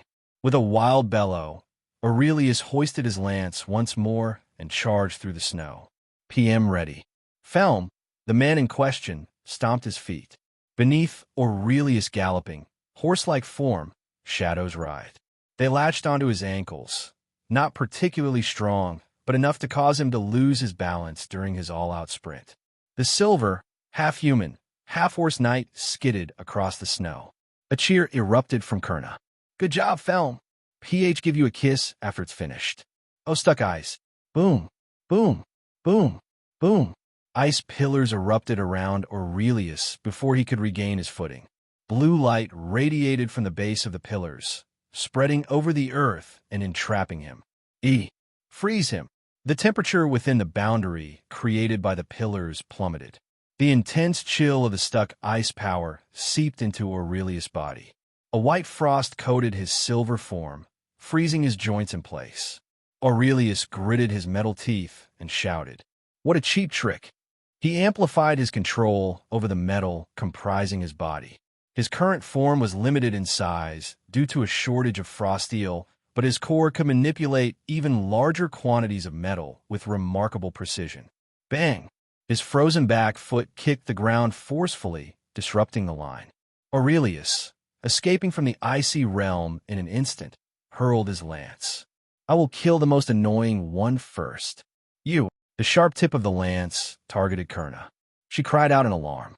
Why am I the first target? It's done. Kurna, get down. Kurna ducked, and from behind her, a white caterpillar erupted from the snow-covered ground. The intestinal worm spat out the acid it collected from the ground at Aurelius. Hiss! Eleawa! Aurelius, who had remained silent in his pain until now, finally let out a scream and collapsed on the ground. Rudum grinned, satisfied with the effectiveness of the intestinal worm. Did you really think we wouldn't have a plan for you golden people? Especially knowing you're the merchant lord? How naive. Intestinal worms were creatures that spat acid capable of melting metal when threatened. The golden people, upon contact with this acid, experienced excruciating pain, making these creatures their most despised enemies. Couldn't you have acted quicker? I genuinely thought I was going to die. Kurna straightened her posture and shouted at Rudum, who hastily wiped the smirk off his face and scratched the back of his head. You're aware that intestinal worms can't produce that much acid, and they don't inhabit cold regions. Not everyone can manipulate them like that, all right? Why are you making such lame excuses? You're embarrassing yourself. Kima's biting words made both the intestinal worm and Rudum shake their heads. That was a bit harsh. Ugh. The silver helmet had already lost its form and was beginning to melt. The golden people were particularly susceptible to the pain caused by the intestinal worm's acid, as they rarely experience pain. Kurna looked down at Aurelius, a wicked smile playing on her lips. Hey, Rudum. Huh? What is it? Tell your little friend next to you to spit a bit more. He's not squirming enough. She wanted to see the golden man squirm a bit more as he attempted to crawl away. It's not saliva he spits, it's acid, and it's impossible to produce it at will in this low temperature. If you want to kill the golden man, just extract his core and... Oh, shut up. If I tell you to do it, just do it. Okay. Boom, boom, boom, boom. Gawawa. A colossal giant tore through the snow, letting out a deafening scream. Kima's eyes widened in shock as she watched the giant of corruption burst through the tree-line. What the hell is that? Nobody said anything about this. Rudum, do something. If you can handle this, I might even give you a kiss. Rudum responded immediately. To take that thing down, we'd have to recall all the guys we sent to kill the survivors. Is that what you want? We're in danger here. What kind of question is that? Hurry up. And where the hell is Pearly? That nut job. Felm, cover me. I'll try to stop it. Oh, stuck eyes. A wall of pristine white ice shot up, but the giant of corruption didn't even flinch. Its massive form soared over the ice wall like a bird. Kima's mouth fell open at the sight of such agility, which seemed impossible for a creature of its size. That's insane. The giant of corruption landed magnificently and let out a roar at the evil god worshippers. Gawawa! As the three of them stood frozen in fear, the giant of corruption charged at the evil god worshippers. The giant clenched its fist, lust before it could crush them. Kurna grabbed Felm's forearm and yelled, Shadow! Use the shadow now. Got it. Bang. The giant's fist slammed into the ground just a split second after they disappeared. The evil god worshippers emerged from the shadows beneath the nearby trees a moment later. Whoa, I really thought we were goners. Rudum, how far are the snow bats and the cap-elves? They'll be here soon. Gawa. Having found the evil god worshippers, the giant roared. Rudum, Felm, yes. Yeah. Kurna rolled up her sleeves and smiled, revealing rows of pearly white teeth. I'm going to try a bigger one, so stall him. Asterisk. Gawawa. When I arrived, the battle between the giant of corruption and the evil god worshippers was heating up. Dozens of snow bats rushed at the giant, scratching its skin. Meanwhile, a group of capels moved to attack the giant's legs. Yeah, it wasn't exactly heated. The giant of corruption was being beaten unilaterally after being outnumbered. Although he struggled and resisted, the horde of nimble monsters wasn't easily countered. I hid behind a tree and whispered to Dakia, Can you move? Wait. Dakia, shuffling out of my arms, stood under her own power and smiled. Now I can. She leaned out from behind the tree, grasped the situation, and asked in a low voice, But shouldn't we be helping him? It's so pitiful to see him beaten so one-sidedly. I want to help too, but I pointed. Look over there. There was Aurelius with his plating torn off. Dakia checked the golden man and nodded. I understand why you didn't go to help right away. But what now? At this rate, the giant will be beaten. To fight alongside the giant of corruption in front of Aurelius was nothing more than a confession to him saying, I am an evil god worshipper. It looks like Aurelius is trying to do something. So let's hide here and watch the situation for now. Okay. As soon as Dacius sat next to me, Aurelius jumped up and angrily shouted, Damn evil god worshippers! I'm going to really kill you all. I was unsure of what had transpired, but Aurelius was visibly irate. He sprang up, morphing into a silver metal centaur, and galloped across the snow. His extended hand morphed into a lance. At the end of his charging lance stood 2 men and a woman. They were likely the worshippers Pearly had mentioned. The woman with blue hair furrowed her brows. Damn it! Why does he recover so quickly? I don't care who, but someone needs to stop him. He's charging straight at me. I need to use this on the giant, not him. I'll attempt something. The brown-haired man gestured, and some of the snow bats attacking the giant shifted their focus to Aurelius. Aurelius, seething with rage, traversed the snowfield at a breakneck pace. A mass of silvery metal on his left arm flowed across his body to his right, covering the tip of his lance. It expanded to match his body size. I'm going to kill you. The snow bats fluttered in his path, but they couldn't withstand the force of the lance. They were reduced to bloody smears on the golden man. As the worshippers shifted their attention to the enraged merchant, the giant of corruption extended its arms. Gawa! It hurled what it held directly towards me. Bang! A bright red chunk soared through the air, landing beside the tree where I was hidden. It was the crushed remains of several snowbats. Why would it do that? Kill! Mother's voice echoed in my head. I sprang up, sifting through the mangled chunks of flesh, and soon discovered something. I extracted the object and dusted it off. This is a copper-colored metal necklace. The 4th holy relic in Aurelius' possession was snatched from the bats by the giant. Gawa! Despite sustaining deep wounds all over, the giant of corruption roared with a profound sense of satisfaction, as if it had achieved something significant. Its gaze was directed right at me, and it trusted me. Yes, this time. Mother, this belongs to you. I will return it to you here and now. Kill! A dark green light radiated from the coppery metal necklace, seeping into both my body and Mother's hands. Divinity, 13,379, 10,000 divinity. It was a quantity that could either grant me a new power or enhance an existing one. Gawa! The giant's voice began to fade. I held onto Mother's hand.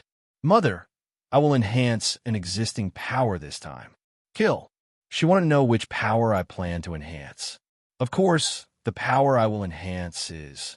Kurna, in the midst of her fervent prayer, abruptly turned to her companions. Hey, did you guys feel that too? Rudum and Fel nodded in agreement. A divine power they had never experienced before had burst forth in a brilliant display, only to vanish as if it had never existed. Someone was hiding in their midst. Perhaps this individual was responsible for summoning the ominous giant. Unbeknownst to Kurna, Rudum, and Felm, Marnak was a devotee of an evil god. In fact, Pearly was the only one aware of Marnak's true allegiance, having remained silent about what she had witnessed in Eratico.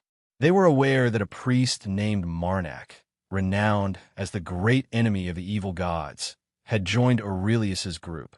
However, they only knew him as a priest who worshipped the goddess of maintenance. It was common knowledge that priests of the goddess of maintenance were incapable of summoning such a giant. Therefore, Kima's deductions, based on this information, did not lead her to suspect Marnak as the one who had summoned the giant. She merely assumed that an unexpected intruder had caused the disruption. I'm going to kill you. Moreover, she had to find a way to pacify the irate golden man Kima's brow furrowed. She was beyond caring and was ready to tear them apart. Kurna, what? Can't you see I'm occupied? The giant was barely holding off their attack. Rudum, believing they had the upper hand, responded while managing the beasts. We got this. I think I can handle it alone. Less than what you prepared for the giant at the Golden Man. Kima's white teeth flashed in a smile. Finally, some good news. Felm, I need you. We're linking up. Understood. As the bushy-haired man moved, black hands emerged from Aurelia's shadow. Do you think I'll fall for the same trick twice? Bang! The metallic horse sprang from the ground, sending the metal knight soaring into the sky. As he ascended, the hands rising from his shadow failed to grasp his ankles. He calmly gauged the distance to the blue-haired woman, knowing it was within reach. He leapt without hesitation, aware that this would be the decisive moment. Aurelius drew back his lance, ready for an instantaneous release. At the peak of his ascent, he channeled all his power into a single point and descended. The woman's face rapidly approached, but he waited for the perfect moment. And that moment finally came. Aurelius hurled his lance. The plummeting metal mass propelled forward with explosive velocity. He saw the woman smiling. Her slender fingers pointed at Aurelius' face like a sharp spearhead. Kurna spread her palm and invoked her deity. Oh, stuck ice. She prayed for a miracle. The space around Aurelius froze solid. Boom! The ice shattered on impact with Aurelius' body. Kurna watched, her eyes a mix of exhilaration and exhaustion. Even after all this, he won't die unless I destroy the core myself. Huh? Should I have been born a golden woman? Anyone might wish for the choice to select their race. I'm just expressing how I feel right now. Don't nitpick over one comment, it's petty. Felm responded, letting Kima's reprimand slide off him. The situation over there is almost resolved too. Rudum is performing admirably. Kurna brushed back her flowing hair. Despite being a bit of a loser and a chatterbox, he has his merits. That's why we tolerate him. Gawa, the giant was on the brink of death. The snow bats relentlessly tore into his flesh. Although the giant's body was gradually healing, the ceaseless onslaught inflicted new wounds before the old ones could mend. A beta, the giant's left arm was finally torn off. Kaiya, the capel, having ripped off the giant's arm, roared in triumph. Rudum calmed the excited capel and urged it to return to the giant. The celebration would have to wait until after the giant's demise. Kurna sauntered closer, nudging Rudum's shoulder. Let's finish this quickly and rest. We've done enough today. I thought the avalanche would have ended it. Suddenly, the divinity that composed the giant's flesh transformed into a dark green light, emanating from its wounds. The holes in its body spewed out a massive wave of divinity. Something was happening. Huh, what the hell is that? Rudum's expression hardened. Should he attack? Or should he retreat for a moment and resume the attack after the transformation? After a brief moment of contemplation, he made a swift decision. The giant was on the brink of death. Waiting idly was a choice only a fool would make. Rudum commanded the snow bats and the capels to dismember the giant's body. The snow bats charged at the giant, claws bared. Crash! The moment their claws grazed the giant's skin, the dark green divinity morphed into metal and enveloped the giant's body. It was soon encased in full body armor, riddled with holes and rust. The giant, now clad in corroded armor, raised its restored hands into the air. Space warped and swallowed the giant's arms. But when it pulled them free, it had retrieved something. The snow bats attacking it were reduced to chunks of flesh by the two massive square cleavers it held. The giant roared through its rusty iron muzzle. Gaawa! The enormous cleavers sliced through the air once more, annihilating the remaining snow bats. The giant didn't stop there. As if to retaliate for the humiliation it had endured, it swung its cleaver down.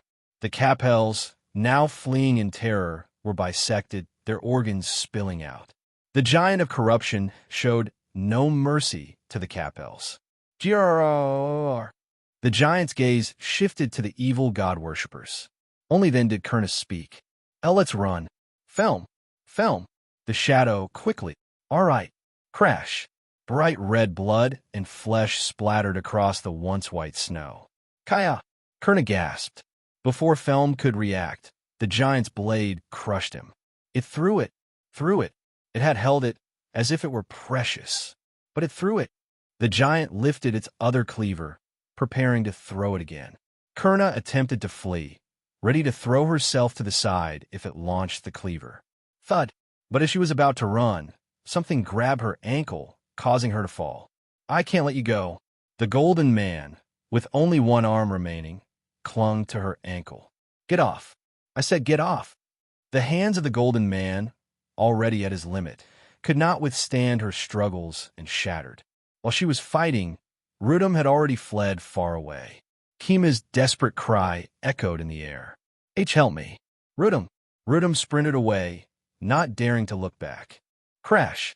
He was crushed, his bone fragments scattering around the cleaver. Both. He threw both. Kurna bolted across the snowfield, running faster than she ever had. Boom, boom, boom, boom. The thunderous roars grew louder and closer with each heavy thud. Gah! The giant of corruption scooped up Kurna in its hand. She screamed. No! The giant of corruption slammed its raised hand down. Kurna was crushed before she could even register the pain. The giant let out a triumphant roar. Gah-wah-wah! The giant's roar filled the air with a sorrowful atmosphere. As the sound echoed around him, Aurelius passed out. Asterisk. I had strengthened the giant of corruption as per our unspoken agreement. The giant trusted me, and I knew it would be upset if I didn't reciprocate that trust. The results of reinforcing the giant of corruption surpassed expectations. The giant, now a warrior in corroded armor, single-handedly defeated 3 evil god worshippers. After killing them, the giant knelt and began to pray. The divinity from the crushed bodies seeped into me. Divinity. 6,379. Was it even harvesting for me? I'm glad I strengthened this. Kill. She was surprised it could do something like that. I hugged Mother, who had stepped out in her girl's body. Isn't this the power you gave him? Why are you surprised? Kill. She didn't know what to say when I asked why she was surprised. I was genuinely perplexed. Mother. Mother tilted her head. Kill. You seem to have become more eloquent. Does your brain improve as the seals are unlocked? She yelled. Kill. She punched my chest with her cotton fists, asking if I was still treating her as an idiot. It was clear now. Mother's understanding improved with each broken seal. Upon closer inspection, I noticed that Mother, who previously looked about 10 years old, had grown a bit. She now appeared to be about 12. I hugged Mother tightly and patted her on the back. Treat you like an idiot? That's ridiculous. I've always admired you, Mother. Don't you know how much I value you? As I comforted her, Mother opened her fists and hugged me back. Kill. When asked if it hurt, I smiled. She'd be angry again if I told her that her cotton punches didn't hurt. I'm fine. Don't worry too much. Dakia, standing next to me, narrowed her eyes, looked at Mother and me in turn, and asked, She's not your hidden daughter instead of God, right? Kill. Her angry cry indicated that was extremely rude. Unable to contain her anger, Mother extended the middle finger of both her hands toward Dakia. Dakia tilted her head and asked me, What does that mean? Just that she's a little upset. By the way, Mother. Kill. Mother tilted her head without retracting her hands. A girl tilting her head while giving the double birds. For a moment, I wondered if I was teaching her something wrong, but after thinking about it, I realized it was a gentler way to express one's anger than going on a rampage. I was the only one who understood the meaning of that gesture anyway. That would go on hold for now. After sorting out my thoughts, I smiled. Can you speak some new words? After thinking for a while, tapping her chin, Mother opened her eyes, smiled broadly, and nodded. Kill. What is it? Mother stretched out her thumb, tapped her own chest, and shouted. Me.